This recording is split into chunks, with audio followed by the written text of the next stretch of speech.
Ramya ma'am ಜೊತೆ ತನನಂ ತನನಂ ಅಂತ act ಮಾಡಿದ್ರೆ ನೀವು ಒಂದು ಸಾಂಗ್ ಅಲ್ಲಿ ಇದೀನಿ.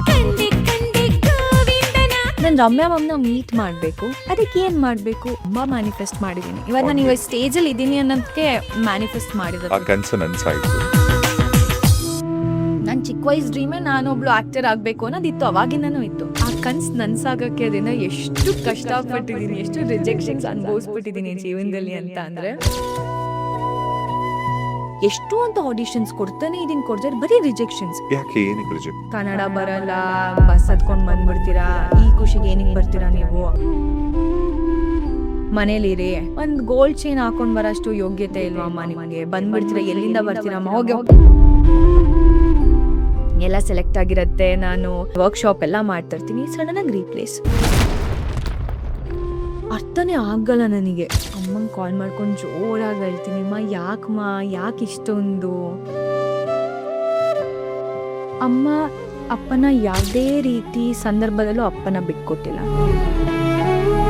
ನಾನು ಮೈಸೂರಿಗೆ ಬಂದಾಗ ಎಲ್ಲ ಕಳ್ಕೊಳ್ತೀನಿ. ಸ್ಕೂಲ್ ಡೇಸ್ ಅಲ್ಲಿ ಅಷ್ಟು ಕಾರ್ಗಳನ್ನ ನೋಡ್ತಿದ್ದೆ ಮನೇಲಿ. ಮೈಸೂರು ಶಿಫ್ಟ್ ಆಗ್ತೀವಿ, ಒಂದು ರೂಮಲ್ಲಿ ಇರ್ತೀವಿ ಅಷ್ಟೇ. ನಮ್ದವರೇ ಮೋಸ ಮಾಡಿದ್ರು, ಫ್ಯಾಮಿಲಿ ಎಲ್ಲ ಇನ್ವೆಸ್ಟ್ ಮಾಡಿದ್ರು, ದುಡ್ಡು ಒಂದ್ ಕಡೆ ಎಲ್ಲ ಹೋಯ್ತು, ಕಳ್ಕೊತೀವಿ. ಏನೇನೋ ಆಗ್ತಾ ಇರತ್ತೆ, ಯಾಕೆ ಏನು ಅನ್ನೋದು ಗೊತ್ತಿಲ್ಲ. ಲೈಫ್ ಒಂದ್ ಪಾಯಿಂಟ್ ಹೆಂಗಿರತ್ತೆ ಅಂದ್ರೆ, ನಮ್ಮ ಅಷ್ಟು ಜನಕ್ಕೂ ಲೈಫ್ ಸಾಕು, ಮತ್ತೆ ಸ್ಕ್ರಾಚ್ ಇಂದ ಸ್ಟಾರ್ಟ್ ಮಾಡ್ತೀವಿ ಜೀವನ.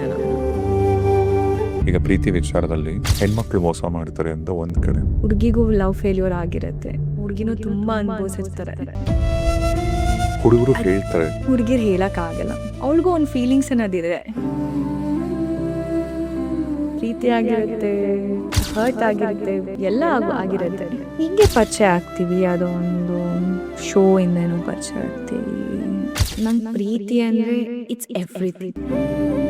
ಆ ಪ್ರೀತಿಯಿಂದ ನಾನು ಒಂದಷ್ಟು ಪಾಠ ಕಲಿತೆ ನನ್ನ ಲೈಫಲ್ಲಿ. ಇವಾಗ ಪ್ರೀತಿ ಇರ್ಬೇಕಿತ್ತ, ಬೇಡ ಅಂದ್ರೆ ನಾನು ಬೇಡ ಅಂತ ಅಂದ್ರೂ ಕೂಡ ನಾನೇ ಮೆಸೇಜ್ ಮಾಡ್ತೀನಿ, ಇಲ್ಲ no no no no no will work on this, will fix this.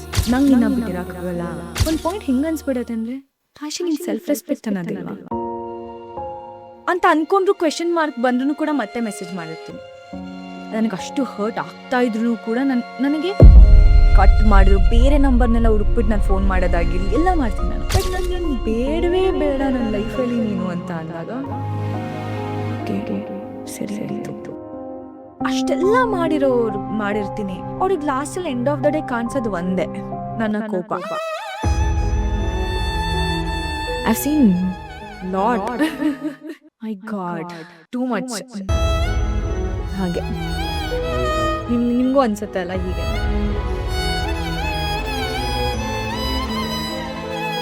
ಈಗ ನೀವಿದ್ದಂಥ ರಿಯಾಲಿಟಿ ಶೋಲಿ ನೀವೊಬ್ರು ಇನ್ನೊಬ್ರು ಕಂಟೆಸ್ಟೆಂಟ್ ಒಬ್ರು ಬರ್ತಾರೆ, ಅವ್ರು ನಿಮ್ಮನ್ನು ನೋಡಿದ ತಕ್ಷಣ ನೀವು ಇಷ್ಟ ಅಂತಾರೆ, ರೋಸ್ ಕೊಡ್ತಾರೆ, ನಿಮ್ಮನ್ನು ಪ್ರಪೋಸ್ ಮಾಡ್ತಾರೆ. ಅದು ಹೆಂಗೆಲ್ಲ ಅಷ್ಟು ಬೇಗ ಆಗ್ಬಿಡುತ್ತೆ ರಿಯಾಲಿಟಿ ಶೋಲಿ? ಹೊರಗೆ ಹೇಗಿದೆ ಈ ವಿಷಯನ?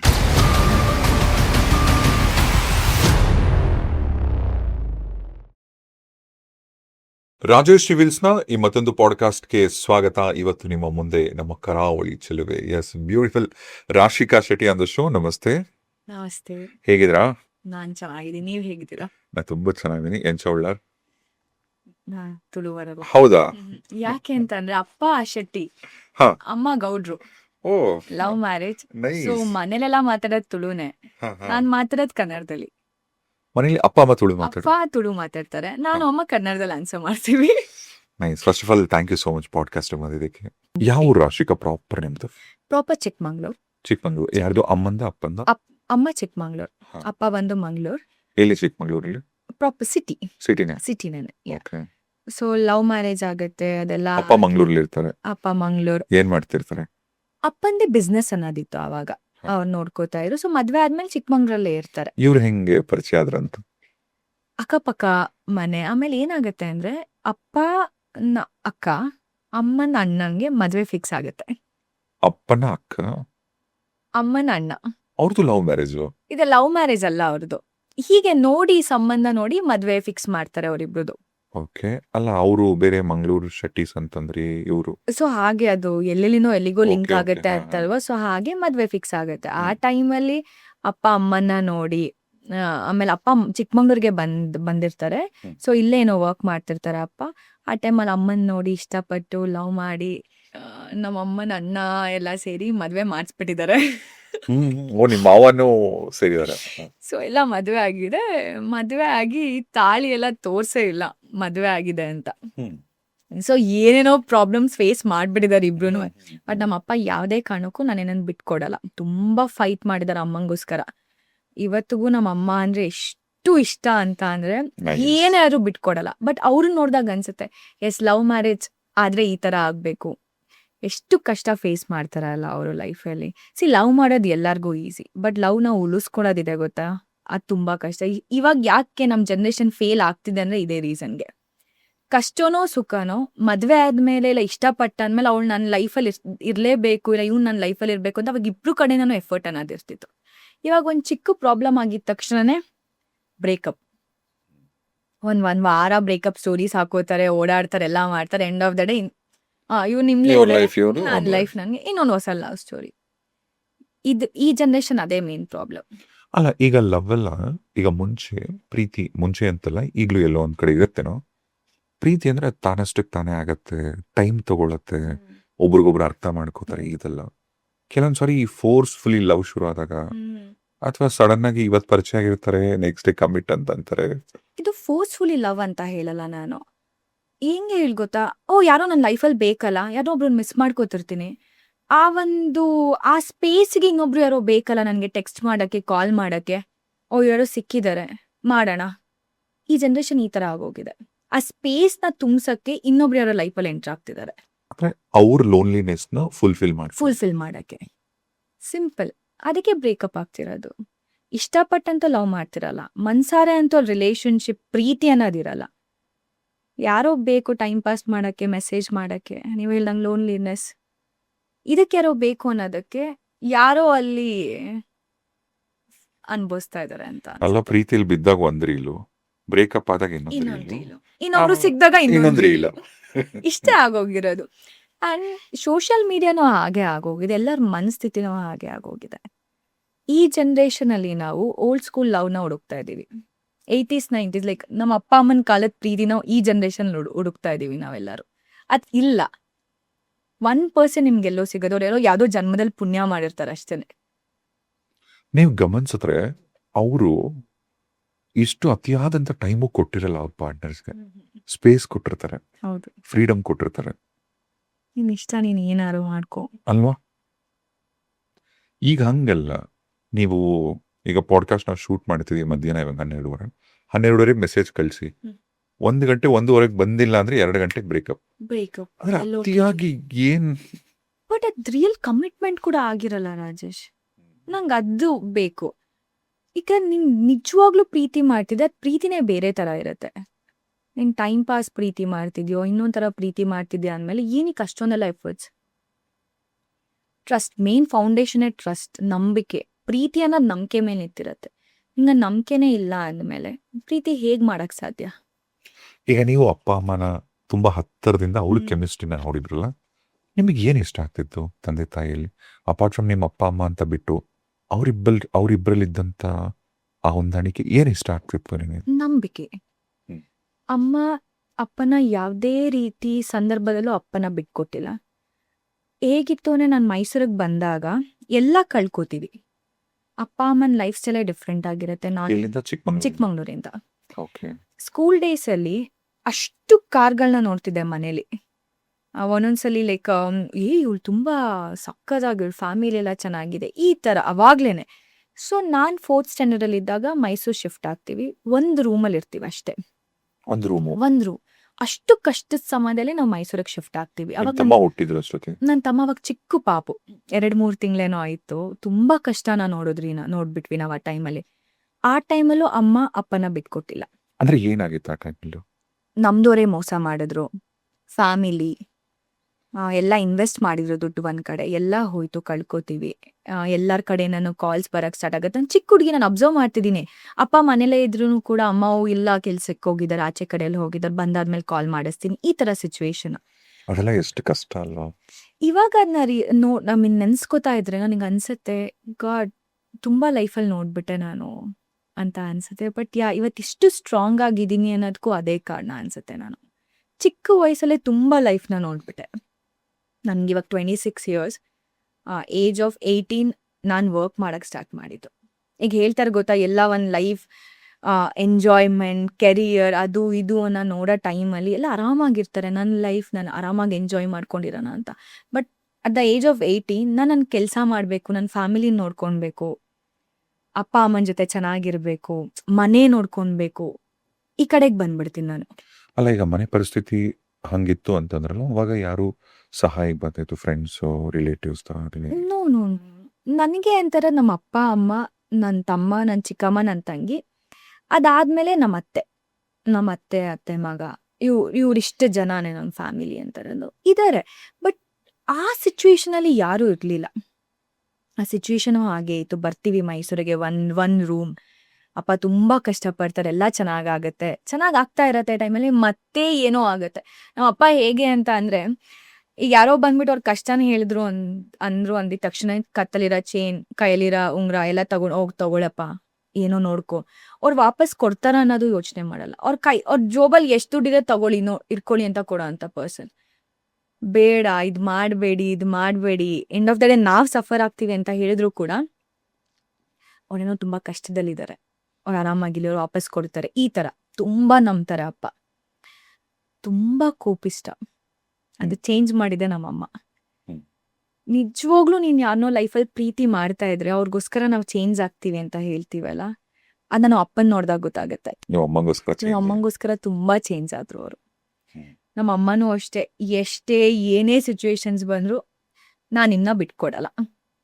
ಯಾಕಂದರೆ ಪ್ರೀತಿಲಿ ಜಗಳ ಅನ್ನೋದು ಕಾಮನ್. ನನಗೆ ಕೇಳಿದ್ರೆ ನೀನನ್ನ ಹೇಗೆ ಸರಿ ಮಾಡಿಕೊಂಡು ಹೇಗಿಬ್ರು ಜೊತೆಲಿರ್ತೀರ, ಎಂಡ್ ಆಫ್ ದ ಡೇ ಅದು ಮ್ಯಾಟರ್ ಆಗುತ್ತೆ. ಯಾವ ರಿಲೇಶನ್ಶಿಪ್ ಪರ್ಫೆಕ್ಟ್ ಆಗಿರುತ್ತೆ? ಯಾವ ಸಂಬಂಧನೂ ಪರ್ಫೆಕ್ಟ್ ಆಗಿರಲ್ಲ. ನಾವು ಅಂತೀವಿ ಅಲ್ಲ, ನಿಂಗೆ ಯಾವ ಥರ ಹುಡುಗ ಬೇಕು, ನಂಗೆ ಪರ್ಫೆಕ್ಟ್ ಆಗಿರೋ ಅಂಥ ಹುಡುಗ ಬೇಕು ನನ್ನ ಲೈಫಲ್ಲಿ. ಮುಂಚೆಲ್ಲ ನಾವು ಅದನ್ನೇ ಹೇಳ್ತಿದ್ವಿ, ಒಂದು ಪರ್ಫೆಕ್ಟ್ ಆಗಿರಬೇಕು. ಯಾರು ಪರ್ಫೆಕ್ಟ್ ಆಗಿರ್ತಾರೆ? ನಮ್ಮ ಮನೆಗೋರೆ ನಮ್ಮ ಅಪ್ಪ ಅಮ್ಮ ಪರ್ಫೆಕ್ಟ್ ಆಗಿದ್ದಾರ? ಇವಾಗಲೂ ಅವರು ನನ್ನ ತಮ್ಮನ ಜೊತೆ ನಾನು ಜಗಳ ಮಾಡ್ತೀನಿ, ಕಿರಿ ಆಗುತ್ತೆ. ಒಂದೊಂದಿನ ಅವ್ನು ನನ್ನನ್ನು ಹೇಟ್ ಮಾಡ್ತಾನೆ, ಇಲ್ಲ ನಾನು ಅವನನ್ನು ಹೇಟ್ ಮಾಡೋ ಅಂಥ ಸಿಚುವೇಶನ್ ಬರುತ್ತೆ. ಓ ಬೇಡ, ಮಾತಾಡಬೇಡ ನೀನು ನನ್ನ ಜೊತೆ ಅಂತ ಹೇಳ್ತೀವಿ. ಬಟ್ ನಾವು ಎಂಡ್ ಆಫ್ ದ ಡೇ ಎಲ್ಲೋ ಹೋಗ್ತೀವಿ, ಮತ್ತೆ ಅವ್ರ ಹತ್ರನೇ ಹೋಗ್ತೀವಿ ಅಲ್ಲ, ಬಿಟ್ಬಿಡ್ತೀವ? ಇನ್ನೊಬ್ಬ ತಮ್ಮ ಸಿಕ್ಬಿಡ್ತಾನೆ ನನಗೆ ನನ್ನ ಲೈಫಲ್ಲಿ, ನೀನು ಬೇಡ, ರೀಪ್ಲೇಸ್ ಮಾಡೋಕ್ಕಾಗುತ್ತೆ? ಆಗಲ್ಲ. ನೀನು ಪ್ರೀತಿ ಮಾಡಿದ್ಮೇಲೆ ಹೆಂಗೆ ರೀಪ್ಲೇಸ್ ಮಾಡ್ತೀಯಾ? ಇಲ್ಲ, ನೀವು ಪ್ರೀತಿ ಮಾಡೋಕ್ಕೆ ಹೋಗಬೇಡಿ. ಈ ಜನ್ರೇಷನ್ ಹಾಗೆ ಇರೋದು. ನಿಂಗೊಬ್ರನ್ನ ಉಳಿಸ್ಕೊಳಕ್ಕಾಗಲ್ಲ ಜೀವನ ಪೂರ್ತಿ ಅಂದಮೇಲೆ ಬೇಡ. ಫಸ್ಟಿಗೆ ಹೇಳ್ಬಿಡಿ, ನೋಡಿ ನಂಗೆ ಇದು ಸೆಟ್ ಆಗಲ್ಲ. ಇವಾಗ ಹೇಳ್ತಾರಲ್ಲ, ಜೆನ್ಸಿ ಲವ್, ಸಿಚುವೇಶನ್ಶಿಪ್, ಹೊಸ ಟ್ಯಾಗ್ ಲೈನ್ಸ್ ಎಲ್ಲ ಸ್ಟಾರ್ಟ್ ಮಾಡಿದ್ದಾರೆ. Ghosting, yeah, all this. So ಹೇಳ್ಬಿಡಿ, ನಾನಿನ್ನ ಇಷ್ಟಪಡಲ್ಲ, ನೋಡೋಣ ಹೇಗೆ ಅಂತ. ಬಿಕಾಸ್ ನಿಮ್ಮ ಮೈಂಡ್ಸೆಟ್ ಏನಿದೆ ಅನ್ನೋದು ಅವ್ರಿಗೆ ಗೊತ್ತಿರಲ್ಲ. ಇನ್ ಕೇಸ್ ಆ ಪರ್ಸನು ನಿಮ್ಮ ಥರನೇ ಇದ್ರೆ ಫೈನ್.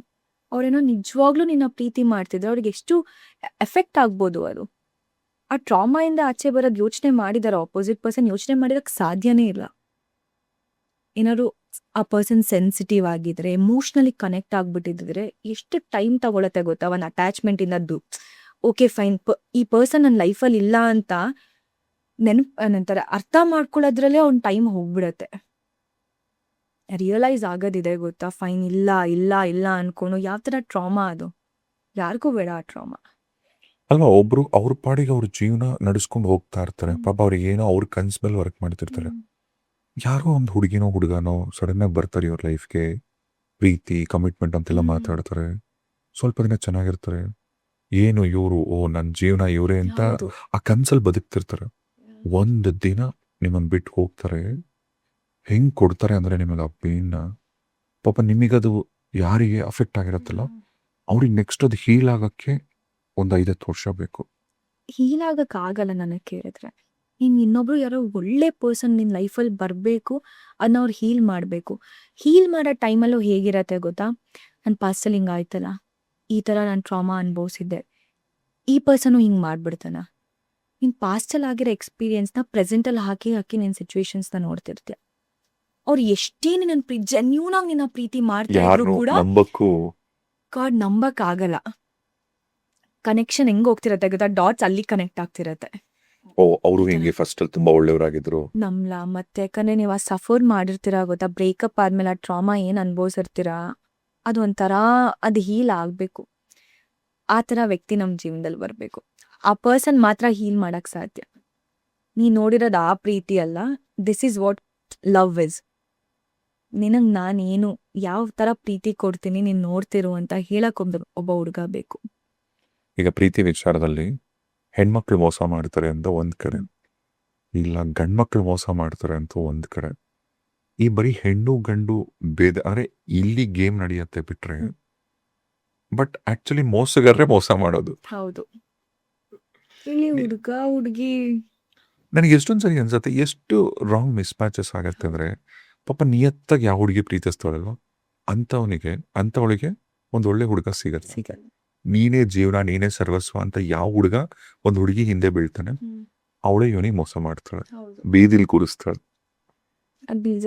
ಅದೇ ಹೇಳ್ತಾ ಇರ್ತೀನಿ, ಎಷ್ಟೊಂದ್ಸಲಿ ಸಿನಿಮಾ ನೋಡ್ತಿದ್ದಾಗ ಯಾವ್ದೇ ನೋಡ್ತಿದ್ದಾಗ್ಲೂ ಹುಡುಗನೇ ಲೈಕ್ ಹುಡುಗಿನೇ ಬಿಟ್ಟೋದ್ಲು ಅಂತ ತೋರಿಸ್ತಾರೆ. ಹುಡುಗಿಗೂ ಲವ್ ಫೇಲ್ಯೂರ್ ಆಗಿರತ್ತೆ, ಹುಡುಗಿನೂ ತುಂಬಾ ಅನುಭವಿಸಿರ್ತಾರೆ. ಹುಡುಗರು ಹೇಳ್ತಾರೆ ಹುಡುಗಿರ್ ಹೇಳಕ್ ಆಗಲ್ಲ, ಮದ್ವೆ ಮಾಡ್ಕೊಂಡ್ರು ಹಾಗೆ ಹೀಗೆ ಅಂತೆಲ್ಲ ಹೇಳ್ತಾರೆ ಅಲ್ಲ, ಬಟ್ ಹುಡುಗಿ ಏನ್ ಅನುಭವಿಸಿರ್ತಾಳೆ ಯಾರಿಗ್ ಗೊತ್ತಿರತ್ತೆ. ಹುಡುಗನ್ ಕಡೆಯಿಂದ ಏನಾಗಿರತ್ತೆ ಅಂತ ಯಾರು ಬಂದು ಕೇಳಿರ್ತಾರ? ಯಾರು ಹುಡುಗಿ ಪಾಯಿಂಟ್ ಆಫ್ ವ್ಯೂ ಯೋಚನೆನೇ ಮಾಡಲ್ಲ. ಅವಳಿಗೂ ಒಂದು ಫೀಲಿಂಗ್ಸ್ ಅನ್ನೋದಿದೆ. ಯೋಚನೆ ನನಗೆ ಅದೇ ನಾನು ತುಂಬಾ ಓವರ್ ಥಿಂಕ್, ನಾನು ತುಂಬಾ ಯೋಚನೆ ಮಾಡ್ತಾ ಇರ್ತೀನಿ. ಹ್ಮ್. ಯಾಕೆ ಈ ತರ ಇದೆ, ಏನ್ ನಡೀತಾ ಇದೆ? ಚಿಕ್ಕ ವಯಸ್ಸಿಂದ ಹಿಂಗೇನಾ? ಚಿಕ್ಕ ವಯಸ್ಸಿಂದ ಎಲ್ಲಿ ಓಕೆ ಸ್ಕೂಲಿಂಗ್ ಎಲ್ಲ ಎಲ್ಲಿ ನಡೆದ್ರೆ ನಿಮ್ದು? ಸ್ಕೂಲಿಂಗ್ 3rd ಸ್ಟ್ಯಾಂಡರ್ಡ್ ತನಕ ಚಿಕ್ಕಮಂಗ್ಳೂರು, ಅದಾದ್ಮೇಲೆ ಕಂಪ್ಲೀಟ್ ಎಜುಕೇಶನ್ ಫ್ಯಾಷನ್ ಡಿಸೈನಿಂಗ್ ತನಕನೂ ಮೈಸೂರಲ್ಲೇ ಮಾಡಿದ್ದು. ನಾನು ಅದೇ ಹೇಳಿದ್ನಲ್ಲ, ಲೈಫ್ ತುಂಬಾ ಬೇಗನೆ ನಂಗೆ ಲೈಫ್ ಏನು ಅಂತ ರಿಯಲೈಸ್ ಆಗಕ್ಕೆ ಸ್ಟಾರ್ಟ್ ಆಗೋಯ್ತು. ಇವತ್ತು ನನ್ನ ಎಮೋಷನ್ಸ್ ನಾನು ಆಚೆ ತೋರ್ಸೋದೇ ಇಲ್ಲ, ಯಾಕಂದ್ರೆ ಅಷ್ಟು ಸ್ಟ್ರಾಂಗ್ ಆಗ್ಬಿಟ್ಟಿದೀನಿ. ಸ್ಟ್ರಾಂಗ್ ಅನ್ನೋದ್ಕಿಂತ ಎಕ್ಸ್ಪ್ರೆಸ್ ಮಾಡೋದು ಹೆಂಗೆ, ಹೇಳ್ಕೋಬೇಕಾ ಹೇಳ್ಕೋಬಾರ್ದಾ, ಬಟ್ ಮನ್ಸಲ್ಲಿ ತುಂಬಾ ನೋವಿರುತ್ತೆ. ಒಬ್ಳೇ ಇದ್ದಾಗ ಹತ್ಬಿಡ್ತೀನಿ, ಇಲ್ಲ ಬಾತ್ರೂಮ್ಗೆ ಹೋಗ್ಬಿಟ್ಟು ಫುಲ್ ಓಕೆ ಫೈನ್ ರಾಶಿ ಆರಾಮಾಗಿರೋ, ಇಲ್ಲ ದೇವ್ರ ಮುಂದೆ ಕುತ್ಕೊಂಡು ಹತ್ಬಿಡ್ತೀನಿ. ಅಪ್ಪ ಅಮ್ಮ ಮುಂದೆ ಬಂದಾಗ ಅದೇ ಸ್ಮೈಲ್, ತಮ್ಮನ ಮುಂದೆ ಐ ಆಮ್ ಫೈನ್. ನನ್ನ ನೋಡಿದಾಗೆಲ್ಲ ಹೇಗೆ ಅನ್ಕೋತಾರೆ ಗೊತ್ತಾ, ಓ ರಾಶಿ ಅವಳ ಥರ ಲೈಫ್ ಬೇಕು, ಆರಾಮಾಗಿದ್ದಾಳೆ, ಯಾವಾಗಲೂ ಸ್ಮೈಲ್ ಮಾಡ್ತಿರ್ತಾಳೆ, ಖುಷಿಯಾಗಿದ್ದಾಳೆ ಅವಳ ಜೀವನದಲ್ಲಿ ಅಂತ. ಖುಷಿಯಾಗಿರೋಕೆ I am just trying. See, ನನ್ನ ಕಷ್ಟಗಳು ಏನು ನಡೀತಿದೆ ಅದು ನನಗೆ ಮಾತ್ರ ಸಾಕು. ಬೇರೆಯವ್ರ ಮೂಡನ್ನ ನಾನು ಏನಕ್ಕೆ ಹಾಳು ಮಾಡಲಿ? ಅಪ್ಪ ಅಮ್ಮ ಮೈಸೂರಲ್ಲಿ ಇರ್ತಾರೆ, ನಾನು ಬ್ಯಾಂಗ್ಳೂರಲ್ಲಿ ಇರ್ತೀನಿ. ನನಗಿಲ್ಲೇನೋ ಆಗ್ತಿದೆ ಅಂತ ಹೇಳಿದ್ರೆ ಅವರಲ್ಲಿ ಸಫರ್ ಆಗ್ತಾರೆ. ಓ ನನ್ನ ಮಗಳಿಗೇನೋ ಆಯಿತು, ಆರಾಮಾಗಿದ್ದಾಳ, ಏನು ಕತೆ ಏನು ಅಂತ. ಸೊ ಅವರಿಂದ ನನ್ನ ಪೇನ್ನ ಹೈಡ್ ಮಾಡೋಕ್ಕೆ ಸ್ಟಾರ್ಟ್ ಮಾಡಿ ಇವಾಗ ಹೆಂಗಾಗೋಗಿದ್ದೀನಿ ಅಂದರೆ, ಯಾರ ಮುಂದೆನೂ ನನ್ನ ಎಮೋಷನ್ಸ್ನ ತೋರ್ಸೋಕ್ಕೆ ಆಗ್ತಿಲ್ಲ. ಎಲ್ಲರ ಮುಂದೆ ಐ ಆಮ್ ಫೈನ್. ನನ್ನ ನೋಡಿದಾಗ ಅನ್ಕೋತಾರೆ, ಎಷ್ಟು ಸ್ಟ್ರಾಂಗ್ ಗರ್ಲ್ ನೀನು, ನಿನ್ನ ಲೈಫಲ್ಲಿ ಯಾವುದೂ ಏನೂ ಎಫೆಕ್ಟೇ ಆಗಲ್ಲ ನೀನು ಅಂತಾರೆ. ಎಷ್ಟು ಎಫೆಕ್ಟ್ ಆಗ್ತಿರತ್ತೆ ನನಗೆ ಗೊತ್ತು. ಎಷ್ಟು ಅಳ್ತೀನಿ, ಎಷ್ಟು ನೈಟ್ ಮಲ್ಕೊಂಡಾಗ ನಿದ್ದೆ ಬರಲ್ಲ, ಬೆಳಗ್ಗೆ ಆಗೋಯ್ತಾ ಎದ್ದೇಳ್ಬೇಕಾ, ಮತ್ತೆ ಸೇಮ್ ರಿಪೀಟ್, ಹೆಂಗೆ ಯಾವ ಥರ ಅಂತ ಅನ್ಸುತ್ತೆ.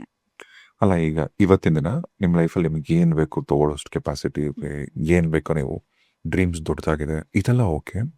ಆದರೆ ಚಿಕ್ಕ ವಯಸ್ಸಲ್ಲಿ ಪ್ರತಿಯೊಬ್ಬರು ಬಾಲ್ಯದಲ್ಲೂ ಅಷ್ಟೇ, ಆ ವಯಸ್ಸಲ್ಲಿ ಏನು ಸಿಗಬೇಕು ಅದು ಸಿಗದೆ ಇದ್ದಾಗ ಕೆಲವೊಂದು ಸಾರಿ ಅದು ಟ್ರಾಮಾಸ್ ಆಗಿ ಉಳಿದು ಬಿಡುತ್ತೆ. ಈ ಇನ್ನರ್ ಚೈಲ್ಡ್ ಹೀಲಿಂಗ್ ಅಂತ ಕರಿತಾಗತ್ತಲ್ಲ ನಿಮಗೆ. ಈಗ ನಿಮಗೆ ಇವತ್ತಿಗೂ ಕೂಡ ನಿಮ್ಮ ಚೈಲ್ಡ್ಹುಡ್ಡಲ್ಲಿ ಯಾವುದಾದ್ರೂ ನಡೆದಂಥ ಒಂದು ಘಟನೆ, ಒಂದು ಟ್ರಾಮಾ ಆಗಿ ಇವತ್ತಿಗೂ ಹಾಂಟ್ ಮಾಡ್ತಕ್ಕಂಥದ್ದು ಯಾವುದಾದ್ರೂ ರೀತಿ? ಇಲ್ಲ, ಆ ಥರದೆಲ್ಲ ಏನೂ ಇಲ್ಲ. ಬಟ್ ಅದೇ ನಮ್ಮ ಮನೆ ಕಷ್ಟಗಳನ್ನ ನೋಡ್ತಿದ್ದಾಗ ಓಕೆ ನಾನೇನೋ ಬೇಗ ಅವಾಗೆಲ್ಲ ಏನು ಅನ್ಸೋದು? ಯಾಕೆ ಇಷ್ಟೊಂದೆಲ್ಲ, ಯಾಕೆ ಕಷ್ಟ, ಯಾಕೆ ಇಷ್ಟೊಂದೆಲ್ಲ, ನಾವೇ ಯಾಕೆ ಸಫರ್ ಆಗ್ತಾ ಇದ್ದೀವಿ, ಅಂಥದ್ದು ಏನು ಮಾಡ್ತಾ ಇದ್ದೀನಿ ನಾವು, ನಮಗೆ ಯಾಕೆ ಹಿಂಗ ನಮಗೆ ಯಾಕೆ ಇದೆಲ್ಲ ಆಗತ್ತೆ ಅನ್ನೋದಿರ್ತಿತ್ತು. ಅಂದರೆ ಹೇಗಿತ್ತು ಕಾಲೇಜ್ ಡೇಸಲ್ಲೂ ಅಷ್ಟೇ, ಪೆಟ್ರೋಲ್ಗೆ ಅಪ್ಪ 50 ರೂಪಾಯಿ ಕೊಡ್ತಾ ಇದ್ರು ಕಾಲೇಜ್ಗೆ ಹೋಗಿ ಬರೋಕ್ಕೆ. 40 ರೂಪೀಸ್ ಪೆಟ್ರೋಲ್ ಹಾಕ್ಸಿದೆ, 10 ರೂಪೀಸ್ ಹಾಗೆ ಇಟ್ಕೋತಾ ಇದ್ದೆ. ಸೇವಿಂಗ್ಸ್ ಅದು ನನಗೆ.